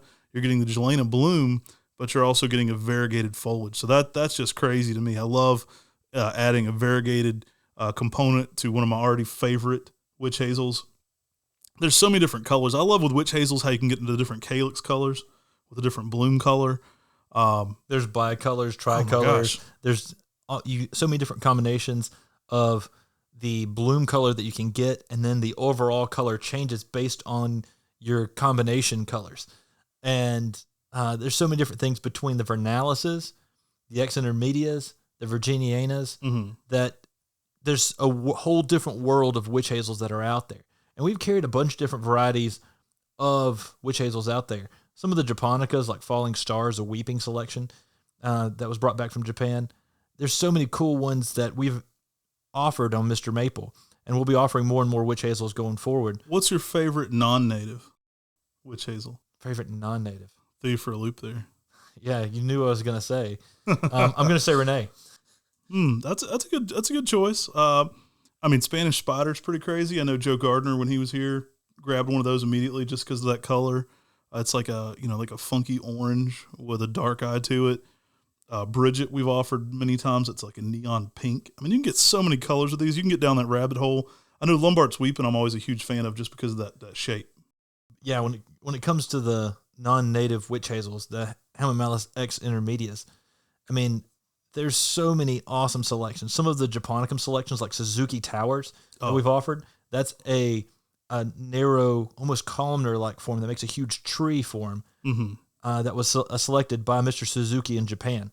And that is an amazing, amazing selection. Gives you some really nice yellow to orange blooms on that. There's so many cool ones. Aphrodite, Aurora, those are some of my favorite oranges. Kohonki Red, like that's so crazy. Like it gets so many funky shades of like pink and orange. Really crazy color patterns there. There's so many cool things you can get to with witch hazels. Obviously with the hybrids and the non-natives, there's so many unique traits. I get really excited and fired up about some of the weird traits we're getting now and some of the natives too. I like Hamamelis vernalis Quasimodo. Oh yeah, sick plant. Yeah, we've got a great underrated. We've got a great one of those at Hillstone Arboretum. It is a dwarf, more compact variety of witch hazel, and so it's almost like that. We talked about the Zilkova goblin. It's that for witch hazels. I mean, it's a tighter, more compact dwarf version of witch hazel. How about Hamamelis vernalis Lombard's Weeping? That's an amazing plant. I mean, it just has that hooking variegation with that horizontal branching. Really give you some good fall colors, too, some really nice yellows on the leaves. And you can probably guess, I talk about it in every video. One of my favorite native plants is Little Prospect. You get that variegated, yellow on green variegation. It's such a striking variegation, and it's such a clean leaf. I'm a huge fan of this one for what it brings to the garden. Not only is it a native, I mean, it stands up against things like Geisha Gone Wild. So, if it's as striking and as showy of a plant in the garden as you can possibly think of, and it's a native, I'm a fan of nativars. I love them. It's a no-brainer for me. Well, it's a Virginiana, which I love. I mean, the Virginianas give you some good fall blooming, and so you get that super amazing yellow bloom in the fall. And so November time, you get that. But in the springtime and the summer, you still get some amazing foliage. And that foliage on Little Prospect is fantastic, even late in the season. I mean, it has good, crisp, clean foliage, and it's variegated. Kind of has a green eye to a yellow to neon lime green border to it. It's the best way to describe it. I mean, it's one of those, you really can't describe the variegation on this. So it's one you got to go look up, but really showy plant, really brings the high drama and really shows out. This is going to work zone 3 through 8 as well, and pair amazingly with Japanese maples, as you can see. I mean, I would love to pair something like Little Prospect right next to a Geisha Gone Wild. I mean, think of the color contrast there. Yeah, exactly. And then you throw a summer gold in there. You throw some other cool Japanese maples in there. It pairs so well with the Japanese maples. Good pyramidal form, good foliage, good blooms. I mean, what more can you ask for than what Little Prospect provides in the garden? All right, so this next category is hard to beat. There's so many cool characteristics going on, and we're probably going to already have to do a part 2 to this because I can think of so many genres I've skipped on. Number 4 is Stewardia. Now, there's so many cool Stewardias. Some of my favorite are the Japanese Stewardia. I love Stewardia pseudocamellia. They're almost unbeatable plants. You can get, flowers like your camellias. You can get bark interest. You can get amazing fall color, and you can even get some foliage interest now too. I mean, there's so much going on there. Amazing fall colors. Stewardias, they kind of cover up every category of gardening. They have something in every category. Now, Stewardias, they like good drainage, and once you get in the ground, they don't like to be moved. So keep that in mind when you're planting Stewardias. But, I mean, there's some classic selections. A selection like Ballet has some really nice large 4-inch blooms that are white. I mean, that gives you everything you love about Stewardias with a little bit larger bloom, with getting up to 4 inches, a crisp white color. And, this is a plant that's got some good vigor to it, gives you some good bark interest like Matt talked about, and some good fall color as well. Yeah, I mean, you can get bark interest on Stewardia pseudocamellia that rival the best crepe myrtles. I mean, just the best. Like that, you can get 3 color patterns there that are just amazing. And the fall color, I mean, you're normally getting oranges to reds. A lot of the fall colors are more red, but you can get some just out of this world fall colors. From a distance, you think it's a Japanese maple. Yeah. And then you get up and you're like, what in the world? Look at this bark. And the fact that they bloom also is, it's really not fair to the rest of the plant world. I mean, you get into some of these cultivars, like one of my favorite is pewter, and it has like a blue-green foliage to it. And I think it's one of the most next level plants we do. It's so crazy. Pewter gets this like blue-green gloss over top of the leaf, and it's a Stewartia pseudocamellia, so you're going to get white flowers with that, but then also this really funky next-level weird color. It's so cool. There are no blue Japanese maples, but there are blue Stewartia. Right. I mean, that silver-blue color on pewter is just unreal. It's like a powder blue-silver that really stands out. It's one you wouldn't believe when you first see it. And the fall color is just bright yellow-orange. I mean, it can really get some yellows just infused with orange in the fall. It's a plant that is foliage, bark, some good white blooms to it as well. I mean, it is everything you're looking for in a plant that's going to be used out there in the landscape and garden. You know, there's some other awesome selections too, like Lindstrom's Weeping, and that has a really nice spreading habit to it with a slight cascading on the edges. I have to tell people I saw a few in Japan of Stewartia pseudocamellia that were like Ryusen style weeping. So maybe one day some of those will make it to America. There's some amazing, different forms of Stewartia there. There's also some really cool other species. Monadelpha is one of my favorites. There's so much going on in Monadelpha. The orange bark Stewartia. Yeah, I love Stewartia monadelpha. It's another plant that can really give you some really nice bark interest on the tree, some good fall colors of yellows to orange, and the straight species is spectacular. I mean, the straight species has some really nice blooms to it as well, but the one that's the most amazing to me has been known as Fuji Shidari or Shibamichi's Weeping. I've got a really nice one of these in our garden. It's one of our display gardens here at Mr. Maple, and it is a weeping form of Stewartia monadelpha that is probably 6 foot wide now and about 4 feet tall. And, to the average eye, it's going to look a lot like a lace leaf Japanese maple out of leaf.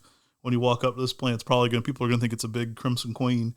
But when that thing blooms in the spring and it has, that different Stewartia foliage, it's really a special plant. It's weeping and bark interest and blooming. Yeah, that one's already starting to get a little bit more of that orange bark, that beaked bark, where it has a little bit more of that, what makes monadelpha so famous. And the white blooms on monadelpha are pretty spectacular as well, with that yellow eye to them. Really gives it something really nice. That weeping habit on Shibamichi Weeping or Fuji Shidari, I mean, that adds that extra dynamic out there in the landscape and garden. I know I talked about this before, but there's funny things about when you look at plants in Japan. Oftentimes, they'll use a term like you think everything's going to be cultivar correct in Japan. And I was visiting a friend in Japan, and he said, "Oh, check this out, Yokume," and he handed me a Stewartia, and I said, "Okay, thank you." Well, he handed me another one. He said, Yokume. And I was like, "Oh, I think I have Yokume," because I have a variegated form that Mark Wethington gave to us a long time ago. That is insane. We've got to get that thing more in production. And we just have the cultivar named Yokume on it. Well, Yokume just means Stewartia. So we were being undescript. So about the third or fourth one he'd handed me and said Yokume, I realized that this was a pendulous form. And so I very quickly talked to my translator and said, "What does Yokume mean?" And he said, "Oh, that just means Stewartia." So sometimes when you're getting cool plants, they may not have descript cultivar names to them, but be careful that you don't want to turn something away because it's Yokume and there's like 20 awesome forms of Stewartia. So coming in at number 3, we've got ginkgo. And this is hard for it to come in at number 3 because, I mean, we still have MrGinkgo.com. It takes you to Mr. Maple. But we have over 150 different varieties of ginkgo. And so for this to come in at number 3, that's a little bit of shocker to most people. But what do you love about ginkgos, Matt? Everything. I think I fell in love with ginkgos when I first went to Europe. And they were perfect fall color. I was walking around Sir Harold Hillier Gardens, and the ginkgo were just lit up. And I was captivated. I was already doing some ginkgo here, not a lot of the dwarfs and not a lot of the more interesting weird varieties. And I think that was probably in 2010 or 2011. And I came back and I had to collect every version of ginkgo I could find immediately. And I've got a huge love for ginkgo trees, whether they're variegated, they're upright, they're weeping. There's so many cool forms of these. I think they make the perfect accompaniment to Japanese maples. It's funny how people react to them because sometimes they'll be, just an older ginkgo in a landscape, but then that fall time hits and I'm getting phone calls and texts and pictures. What the heck is going on? Everybody knows a ginkgo in the fall. Really one of those unmatched plants because they're super durable. Not only are ginkgos, gorgeous and they own the fall time, but, they're pollution resistant, they're salt resistant, they're disease resistant. They make great street trees, and they're a plant that, like Japanese maples, they're a plant that's going to be around for over 100 years. And they're also drought resistant, and they can handle more alkaline soils. They can grow in almost any soil you put them in. Ginkgos, we always recommend giving them lime. I can't talk about ginkgos without talking about giving them lime because ginkgos prefer that more alkaline-based soil as they get established. And once they get established, that just allows them to take up water and nutrients more efficiently. You're going to see a ginkgo that gets partial to full sunlight, growing much faster than a ginkgo that's in deep shade, but also one that is limed is going to grow much faster than one that's not limed. And that's just based on the soil conditions. In acidic soil, that's definitely true. Give your ginkgos plenty of lime. That just allows them to get established. True for containers as well. Yeah, you get people that say my ginkgos are fast growing or ginkgos are slow growing, and really the difference is the alkalinity of the soil. Good drainage is key, but if you're giving them that lime, you're going to pick up that alkalinity, and you're just going to make the tree do a little bit better overall. And the classic one out here is Autumn Gold. I mean, this is a selection. The original one, I believe, is at Chapel Hill, UNC Chapel Hill, and I used to walk on that campus, and when you see that tree in fall color, it would grab your attention. I literally about ran out of the road one time. Like, I was driving down the road. It's on the road with the old well. Coming out of Coker Arboretum, I was checking out some plants in the Arboretum there, and it was in perfect fall color, and I think I hit the curb. Like, no joke. Like, it was that striking. I've heard people say this one's female, but that original plant never seeded. I've never seen it seed. I've checked it many, many times. It is distinctly a male upright form with some amazing fall colors. Now, ginkgos are going to be similar in fall color, but this one is kind of the quintessential one for shape and texture and color. I think a lot of the problems people have with distinct male cultivars being labeled, saying that this may be a female, is an issue, one, with people who are grafting and not paying attention. Yeah, I wonder about labeling there, too. I do think it can be conditional, but I also wonder how much labeling can play into that. And I do know people that have sold ginkgo seedlings. Right. Under as the Autumn name, Gold. As Autumn Gold. Just like someone would sell a red blood good seedling as a blood good. I have seen people sell a ginkgo seedling before as an Autumn Gold. Now, because it's the most popular, it becomes the easiest catch-all. It does. For people that want to mask seedlings. And if you're on MrMaple.com shopping and you buy an Autumn Gold, you are getting a grafted male selection of Ginkgo biloba Autumn Gold. But there are sometimes people who sell seedlings and label them Autumn Gold because ginkgos all turn gold in the fall. Mm-hmm. And so that's an easy thing for someone who's not as understanding of cultivars to put out there as a name. There's so many cool ginkgos. The dwarfs are always popular, from American to Troll. American is always very popular. Introduction by Piet Vergelt. Perfect little small, compact one. Perfect tree for the landscape, but also excellent for container gardening. Troll, I like to compare to how Shrek's ear looks. Kind of looks like Shrek's ear in the garden. I think he's more of an ogre than a troll, but perfect little ear shape there. It's a funky looking little leaf to it. And when it hits that fall color, it really gives it something special. Troll tends to be really popular just because kids love it. So if you got a troll in the garden, your kids are going to go check on it. And that's an easy way to get them into gardening. I love Weeping Wonder. I've seen this one sold in Europe sometimes as Mutant Weeper. It actually was an American selection. Dennis Dodge said, it should always be listed as Weeping Wonder since that's the original name. Really cool plant, though. It's one that has a distinctly weeping habit. We like to consider it a lace leaf. It's one of the things we'll throw on some of those more smaller tubed forms like Thelma. Thelma's an upright, but it's still more of a lace leaf style ginkgo. Getting into the weeping forms, I love Ross Moore as well. One of my favorite weeping forms. We're actually doing a bunch of new weeping forms here at our nursery, so there'll be some more hitting the market soon that are extremely pendulous. Speaking of ginkgos, ginkgos were here. They're one of the oldest plants on fossil records. And if you think about ginkgos, they were native to the United States at one point. And so it's crazy that ginkgos aren't used more out in the landscape because they were native here before. And everyone who says, bring back the natives, will bring back ginkgos all around the country. That would just be amazing to see out there in the forests. And then when you want to plant a snow cloud. Snow cloud's one of the craziest plants and probably set some native people off. But I love this plant. It's a swirling variegation that is one of the most striking, I would say, anywhere in the ornamental plant world. Snow cloud is a dwarfer form, typically at 6 to 8 feet, and just really showy variegation. Now, we do several forms of variegated ginkgo. I often recommend people to Beijing Gold and Snow Cloud because they're very strongly variegated. They don't revert for us. There's some other ones that are awesome as well. I love doing Peve Maribo, which is that variegated form American. The good thing about that one is if it does revert for you, you still have American, which is a great plant itself. But some of the, I would say the more swirling style, the more patch style variegation for the ginkgos, the less stable they are, the more they're like the Snow Cloud or the Beijing Gold. Those are extremely stable. I've never had a Beijing Gold or a Snow Cloud revert.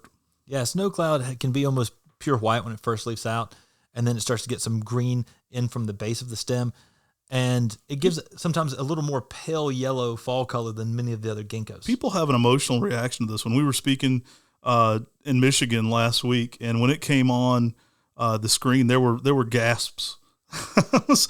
People have a really, a real big reaction to this one. It's just one of those that elicits that kind of shock and awe, I think, sometimes. And it's one that I think everybody's got to be growing in their garden. Now, Beijing Gold is very similar, but it has some yellow swirling in it. Not quite as pronounced as the Snow Cloud, but another variegated ginkgo that's super awesome.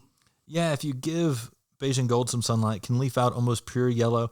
And then as the green comes in again, it comes in from the stem side and starts to push out the yellow. And it can look real unique, late spring, mid to late spring, whenever it's more green, but it's starting to get a little bit of a yellow edge around it.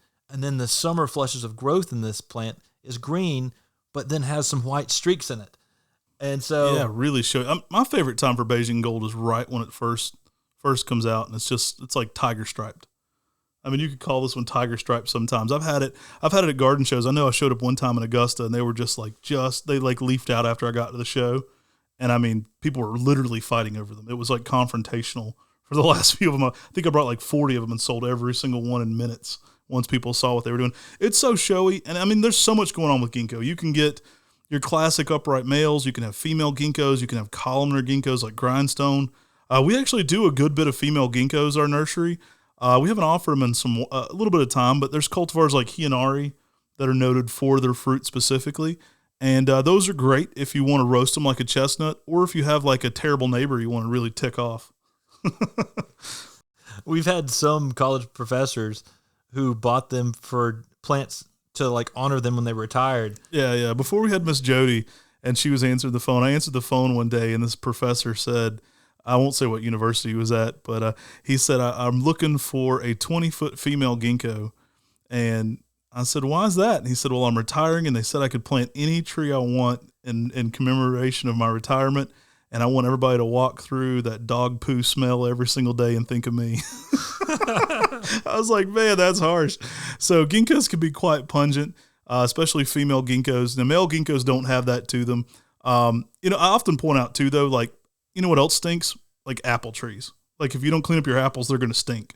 Like if you don't clean up your apples, they're going to smell rotten. They're going to attract bees. The difference is we value apples in America. People don't value ginkgo seeds in America. They don't think of them as a delicacy like they do in many Asian countries. So they don't think about roasting them like a chestnut. And so they're not out there collecting them as vigilantly as they are the apple tree. But the apple tree stinks too. I heard that in Salem, Oregon, they have plenty of female ginkgos planted around town, but yet some of the Asian populations there go and collect the seeds so frequently that people don't even realize that the seeds are actually it's from female ginkgos. Right. So it really just depends on your area and who you have in your area who values the plant. I will say last time we were in Japan, I was on a mission to try some ginkgo. So I tried them roasted, and I tried them kind of like boiled stewed. Not my thing. It's kind of like a boiled peanut. Nah, yeah, I don't like boiled peanuts. I'm from the South, so I don't know about boiled peanuts. Maybe it's the boiled peanut aspect of it. But I was not a fan of the fruit there. Now maybe I'll try them again. Maybe I just need some more flavors added to it. But now one thing you can do is you can turn ginkgo leaves and turn them into tea. I mean, that's where ginkgo biloba comes from. It's not really from the fruit. It's from the foliage. Mm-hmm. And so all the chemicals that are good for your memory, I mean, that's in the foliage itself. So we're going to have to try to probably make some ginkgo tea sometime here at Mr. Maple and do a video on how to make ginkgo tea. I think that'd be a fun one for people.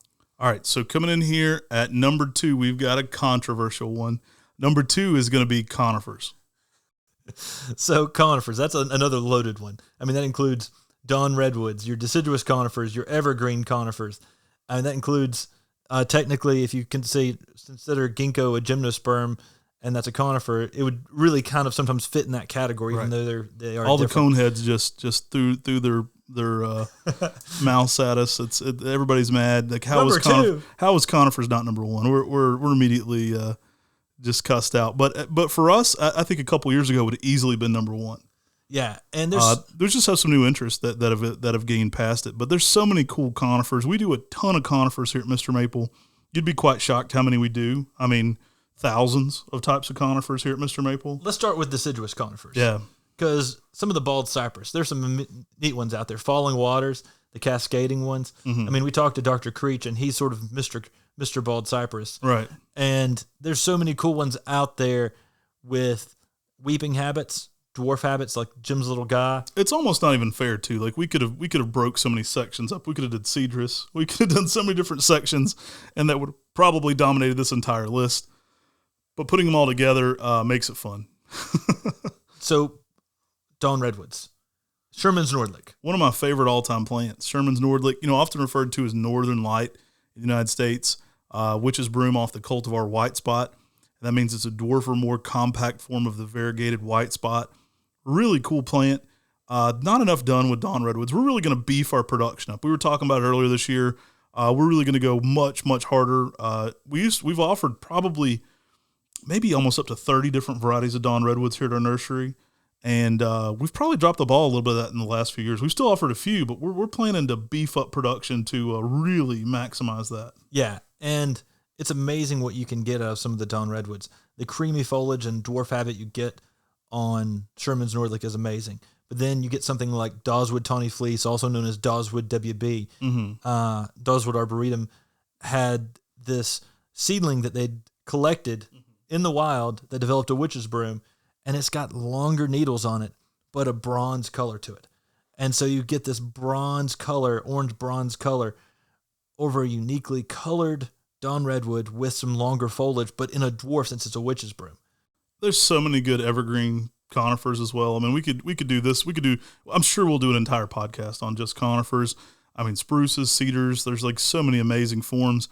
We talk about skylands a lot. It's hard to beat it for a spruce that has that intense yellow. What about Tom Thumb that's a dwarf, right, witch's broom off of skylands, right, that has that same intense yellow? And then you've got things like Picea glauca slenderina pendula, mm-hmm, which is a narrow weeping form of the Picea pungens. Now, we love to do cedar steodoras. They're heat tolerant. A lot of those cedars are going to do so well here in the South. There's so many cool collections of those. I mean, you can go down the rabbit hole a ton on conifers. I think what a lot of people think of when they think of conifers, especially in relation to Japanese maples and their relationship, they think of pines and dwarf conifers. Yeah. Speaking of cedruses, if you head over to Pigeon Forge, there are Cedrus atlantica glaucas and Cedrus atlantica fastigiatas all over. They use them as like this lodge type feeling, and they just add that unique style blue color to elicit this feeling of like, hey, we're out at a lodge or a ski resort. And who knows? I mean, Pigeon Forge known for being extremely classy. But it's amazing what you can get out of a big Cedrus atlantica. And love what they do out in the landscape and garden. But you're right, pines. Pines are probably one of our top sellers at Mr. Maple when it comes to conifers. I love Japanese black pines. Those are some of my favorites in that category. I'm a huge fan of any of the Japanese black pines, honestly. They all look awesome. Thunderhead being a classic. I mean, that's probably the most common. Banshosho that we do from time to time. That's a really good one for bonsai. Got a huge specimen of that in the Hillstone Arboretum. Oculus draconis being one of the eye variegated ones with that lighter green eye, mm-hmm, or one like Alchinishki, which is a yellow, it's a little more unstable variegation, but that one is pretty spectacular as well. Well, we're going to do a whole podcast on conifers, so we won't go through every single species. What about Japanese white pines? I mean, those tend to be some of the ones people are drawn to the most. You name a Japanese white pine, and that's a tree that looks amazing in a Japanese maple garden. Yeah, I mean, there's really not too many bad selections made of this. They're all very showy. You know, Tanima no Yuki is one that comes to mind that just particularly has that next level interest. The white variegation, the snow on a mountain. I mean, that just keeps putting on white variegated new growth. That one is one of my favorites when it comes to the Japanese white pines. One like Gojin. I mean, that one has that almost Makawa-like shape, how it arches, but still has that short, dense needles that sort of give you that Makawa-like feel on a Japanese white pine. Gojin definitely underrated too. Like that's one. I mean, I think when people see that one in person, it just sells out really quickly. It's super interesting. Love its kind of blue-green coloration to it. Just great overall plant. And then you've got the native white pines. And you've got dwarf witch's brooms like Biltmore Blue that we've offered on Mr. Maple. Right. And that's just a Pinus strobus that was a witch's broom at the Biltmore estate that was shot out with a shotgun. Yeah, cool story. They brought a marksman in there to shoot that one out of the tree, and then Brian Upchurch grafted it. And I believe it went to the garden store. They were going to patent it. Well, our friend Richard Bowmore bought one, and they never did anything with it. And so Richard, when he moved to Oklahoma, gave it to us as a gift. And so we've gotten it back into the trade, the Biltmore Blue. Really great plant. Love that plant. It just gives you some good blue needles on a dense witch's broom. So it's a tighter growing plant, but with longer blue needles. Love that plant. I mean, we could do conifers all day, and we promise you to do a full dedicated conifer interview. We'll definitely check out our full interview we did with Tom Cox. If we're going to mention conifers, we got to mention Tom Cox. He did the whole book, Landscaping and Gardening with Conifers and Ginkgos for the Southeast. Excellent reference book for the South. And definitely go watch our full podcast with Tom Cox. So before we get into number one, we're going to give some honorable mentions that we forgot to put on this list. So Fagus sylvatica. Yeah, I don't know how that Fagus didn't make it into our grandifolia. list. Yeah. We're actually really going hard at some of the cultivars of native Fagus right now. I know that's one I'm trying to produce many different selections of. We've got White Lightning, which is a weeping form, but there's probably, I was thinking we might even get up to about 10 different cultivars of Fagus grandifolia right now. We've got a golden leaf form. Yeah, variegated. Yeah. Another weeping form, a form with like diamond-like bark. Yeah, and then a rough bark, like a form that's more like a pine bark, for lack of a better description. So there's some different selections that are going on of Fagus grandifolia, which, man, those grow everywhere. Yeah, and then on the sylvatica side of things, Aurea pendula with a weeping yellow leaf selection. And then you get so many cool little dwarf selections. Right. I mean, any of your classic weeping forms, any of the pendulas, any of, Black Swan is amazing for that darker overall color. There's so many great forms of Fagus. We're going to give that an honorable mention here. You can think of so many different plants we haven't listed. One I think we haven't offered enough here at our nursery, and we have over 20 different cultivars, would be Edgeworthia. Yeah, I mean, there's so many amazing selections of Edgeworthia, from the species of the Edgeworthia chrysantha to the Edgeworthia papifera. Mm-hmm. I mean, a lot of the chrysantha selections have that golden yellow bloom to them. Yeah, we've got a really nice specimen. We're zone 6B here, and I know some people say they've had trouble with Akibono, often referred to as Red Dragon as well. I've got a gorgeous specimen at a rental home by my parents, and I have it sited where it's tucked up against, it's tucked up against a porch, but we've had -9 with that plant in the ground, and I would say it's every bit of 5 feet tall by 6 to 7 foot wide right now, and it is a sight to behold, especially when it gets into full bloom. Around that rental house, we probably have about 10 different forms of Edgeworthia, so it's really showy. We even are selecting some that are more peachy colored and things like that, so we've been going through looking for more cultivars of that, but got to give it an honorable mention to Edgeworthia, one of my favorite shade shrubs for sure. Yeah, I mean, it gives you a really good bloom to it. Sometimes referred to as a Chinese paper plant, but I remember walking in Stephen F. Austin University with Dr. Creech, and he also called it a Chinese love knot plant. And he had told the students this, and you looked around at the Edgeworthia, and people had tied knots in all the Edgeworthia because you can literally just wrap the plant around itself and tie itself in a knot, and it doesn't affect the health of the plant. It's almost rope-like when you play with it. Yeah, and it just continues to grow on from there. And the story behind it is, as that knot grows, so does your love. So you can make some braided Edgeworthia 1 gallons. We'll just get some deep braid. But we can't do enough Edgeworthia. There's so many cool forms of that, and I think there's more to be done in Edgeworthia for sure. It's kind of like Rhodesia Japonica. It's a plant I love, but I don't think it's done enough. There's more to be done there. All right, guys, if you haven't guessed our number 1 plant yet for Mr. Maple, and maybe we should make this specific to 2022 and 2023. I think if we did this list in the past, ginkgo would have won some years, and definitely conifers would have won many, many, many years. But probably our newest obsession here on Mr. Maple are azaleas, both evergreen and native azaleas. Yeah, there are so many cool azaleas. We've even did some native azalea hikes you can go check out on the Mr. Maple show of the crazy hybrid swarms on that we've around our area that we've went and visited. And you can just go type in Mr. Maple azalea hikes and pull up all those amazing hikes we did going out there and seeing some of the natives. I mean, there's some amazing natives out there. I mean, we saw some amazing calendulaceum at the Hooper's Bald, which just have some really large blooms that are unique and different for the Hooper Bald. And then there's also some bicolors and some unique things going on there that you don't find in many other populations of that orange flame azalea.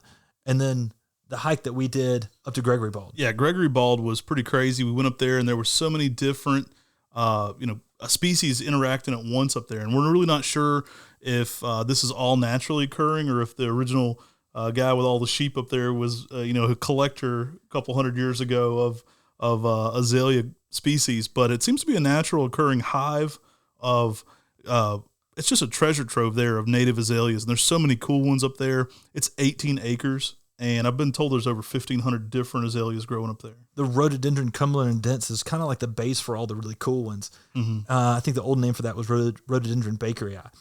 I mean, this native azalea just seems to hybridize so well with the viscosum and just so many other azaleas that it just makes such a unique hybrid swarm happening there. I mean, it was an eye to behold, all the colors of yellows, pinks, reds.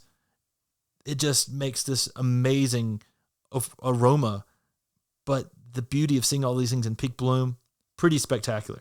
I would say probably my favorite native azalea cultivar is Chocolate Drop. Like, not only is it super showy, it's got the different foliage going on there. So it's got the darker, almost chocolate colored foliage. It's one of the most unique, I think, foliage interest azaleas. Yeah, I mean, it's a rhododendron canescens. It's got a light white pink bloom, but that dark foliage, if you give it sunlight, it holds that color real well throughout the season. I mean, there are some other azaleas that come out with a little bit of red color to the new growth, but Chocolate Drop holds that color so long into the season. A selection by Ernest Kuhn, who was a good friend of ours, and he was one of the top azalea experts in the world. Yeah, Ernest Kuhn was really a mentor for us when it come to getting into native azaleas and azaleas in general. He really helped mentor us and really just opened us up to, the wonder that is azaleas. After he passed, I was really just kind of in shock and awe of finding a review that he had given our nursery many years before that when we didn't even know him. And he said some of the kindest things I've ever read. It said, in the day and age where everybody's pushing the dollar, I'm paraphrasing his review, but he said, I found this really fun nursery that just gives me hope. And it's these two brothers at Mr. Maple. And at that point, we hadn't even been doing business with them. So it was really cool. We hadn't even been doing azaleas either. Right. And so it is an honor that we saw this and found this, but we didn't find this till after he passed away to even discuss it with him. We were Googling him for some other reason, looking for a picture of something, and ran across this review he had written of us, which was just kind of humbling and awe-inspiring to see that he had some admiration for us pretty early on before we ever were doing business with him. Now, some of the things I love are some of those Earl Somerville selections on the natives. I mean, there's some really good selections. A lot of them are hybrids with Rhododendron Austrinum. I think that Austrinum allows plants to get established and gives them some vigor. The Austrinum is the Florida flame azalea, and that gives you typically more of a yellow color in its bloom. But there's some really neat hybrids that Earl Somerville started finding all over and really started making popular when it comes in the nursery trade. My favorite selection of Earl Somerville's is Orange Carpet. Oh, that thing is crazy. I love when you not only have, the blooms, but you have a different shape. So you're really in a whole new category with orange carpet. That is a low growing, low spreading native azalea. And this is believed to be a calendulaceum hybrid with Flamium. So it's an Oconee azalea that's hybridized with the orange flame azalea. But this was just found at a lake growing in the wild with that undulating, cascading, creeping like carpet shape. And for a native azalea, that's pretty spectacular. Well, when a lot of people think of native azaleas, they think of the oranges. I think that's what comes to most people's mind. I had a guy the other day that came up to me and he was like, do you work at MrMaple? And I was like, yeah. And he was like, do you grow those native orange azaleas? I think I've seen those on your website. And he was so excited to find a place for those. I think that's what a lot of people associate that grandma's garden had, some of those older orange native azaleas, that flame azalea color. Now, native azaleas, it's really important with them. Make sure you give them good drainage. Give them some sunlight. The more sunlight you can give them, often we've learned with a lot of these, the denser and fuller these native azaleas are going to be. But also, if you can give them some more organic matter when you're planting them, it helps those native azaleas out so much. So organic matter when planting, good drainage, and some sunlight. Those are the keys to having native azaleas get established well in your landscape and really thriving and doing well. There's such a diverse mix of colors, though, when it comes into those native azaleas. Something like Spring Sensation. I mean, wow. Yeah, I mean, that is an amazing selection from Lower Alabama. And there's so many amazing pinks that you can get out of some of these native azaleas. And it's amazing all the work that's been done from Earl Somerville to the Kelly Strickland to just the Aromi hybrids. You can get so many amazing plants. And there's so much work still being done in the native azaleas. The light yellows, the pinks, the bold reds now they're getting into. I mean, some of these bold reds are insane. The bicolors, my gosh. The double blooms. Mm-hmm. I mean, you find things in some of these native azaleas you'd never think that you'd find in a native plant. They're native, but they pair so well with your Japanese maples. Even some of the bold white colors that you're getting there. It's insane. So let's start talking about some of the evergreen azaleas because we've covered a big portion of the natives. I mean, my favorite out of the group is Chromo Shikaboo. You get a lavender bloom, a spider-like bloom. Mm-hmm. I mean, it is believed to be a hybrid with like a rhododendron stenopalatum or linearifolium, I mean, depending on what species you're saying for that. But it's got that bloom on it that's almost like a angel feather for a Japanese maple. Right. I mean, it's got that really divided out bloom that is very unique and looks unlike anything you think of when it comes to azalea. Oh, azaleas were kind of like one of those final frontier plants for us. Like we took a while to get into them, but when we went into them hard. Evergreen azaleas, there's so many cool ones. I mean, we do a ton of Gerard's variegated gem. That's an interesting variegated one. I think the Silver Sword might be a trademark name on that one I've seen sometimes. I've seen it sometimes sold that way, but you're getting intense variegated foliage and also that insane pink coloration as well. And I love what some of those plants can do with the variegation. And then you get that fuchsia pink colored bloom as well with Gerard's variegated gem. I really like some of the doubles. Mm-hmm. I mean, the doubles like Amelia Rose. I mean, it's a lavender blooming azalea that can give you a bloom that looks like a rose. I mean, as it's opening up, it looks just like a rose with some good lavender colors. Hallie, that's a pink. Right. And so you get a pink, and then you got Hardy Gardenia, which is a white. And so right there, we've got all those are doubles that have rose-like blooms that are really unique and really special. I'm a huge fan of some of the Satsukis. I love what some of our customers are doing with the bonsai. I mean, we benefit from using some photos from some of our customers who are really into bonsai. And there's just some crazy ones. Suku no Shimo is one of my favorite of the Satsuki azaleas. I'd also compare this one to almost like the Shishigashira-like foliage. I mean, it's got that cupped, curled leaf. It gives you a little something extra on the foliage, but it's also got those white to lavender blooms. So it's got this, kind of two-toned to lavendery color bloom on it. And a really dark, I mean, what reminds me of Shishigashira almost the most is the dark green foliage. The Satsuki azaleas, they really are so easy to train into bonsai. I mean, some of the selections like Wakabisu, I mean, they're just so slow growing. They're tighter, compact, and they have some large blooms. Wakabisu's got that sort of peach colored bloom to it. Momonoharu with some of those pinks, Oh man, pink to reds.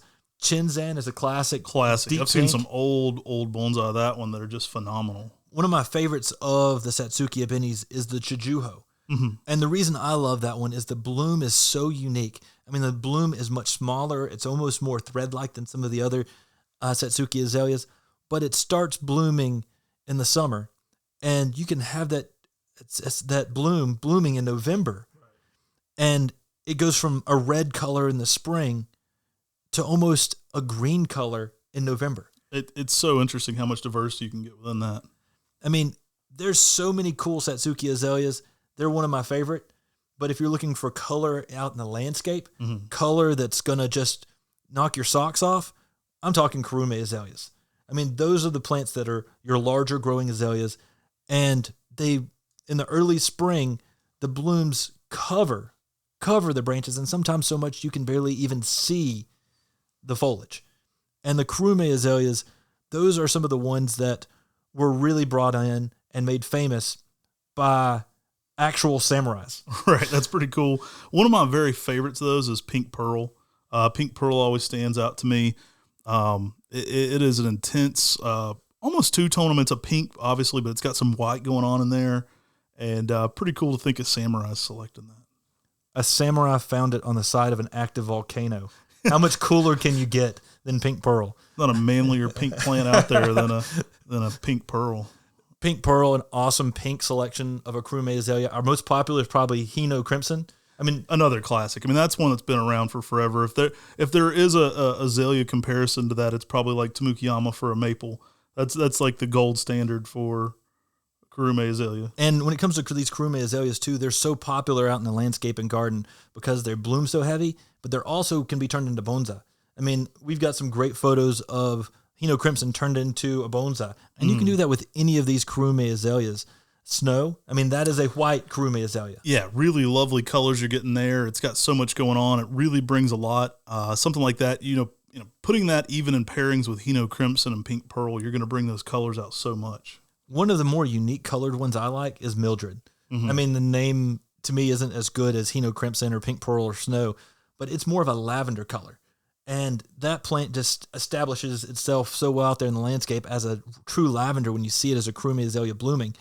That, I mean, those are four dynamically different Kurume azaleas that you could put out in the landscape, and they are stark colors. I mean, that's a red, a pink, a white, and a purple. Guys, were you shocked to see azaleas at number 1 on the Mr. Maple list? What missed our list today that you've seen on Mr. Maple that you think should have made our top 20 garden plants that are not maples at MrMaple.com?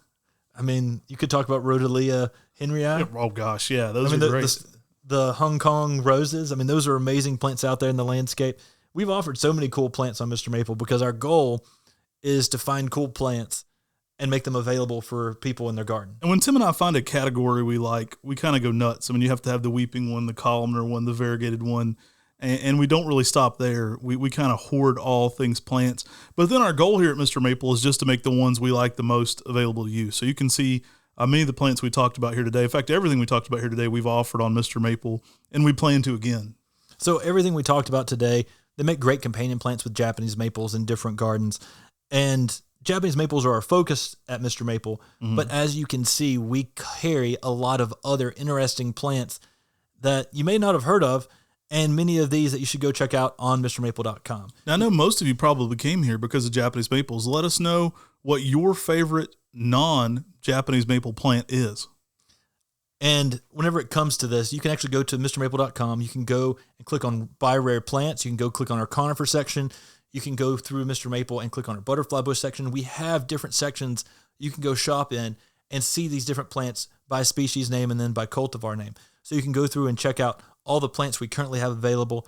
And if something's currently sold out of a cultivar that you're looking for, you can go in, plug your email address in to be notified when that plant becomes available again.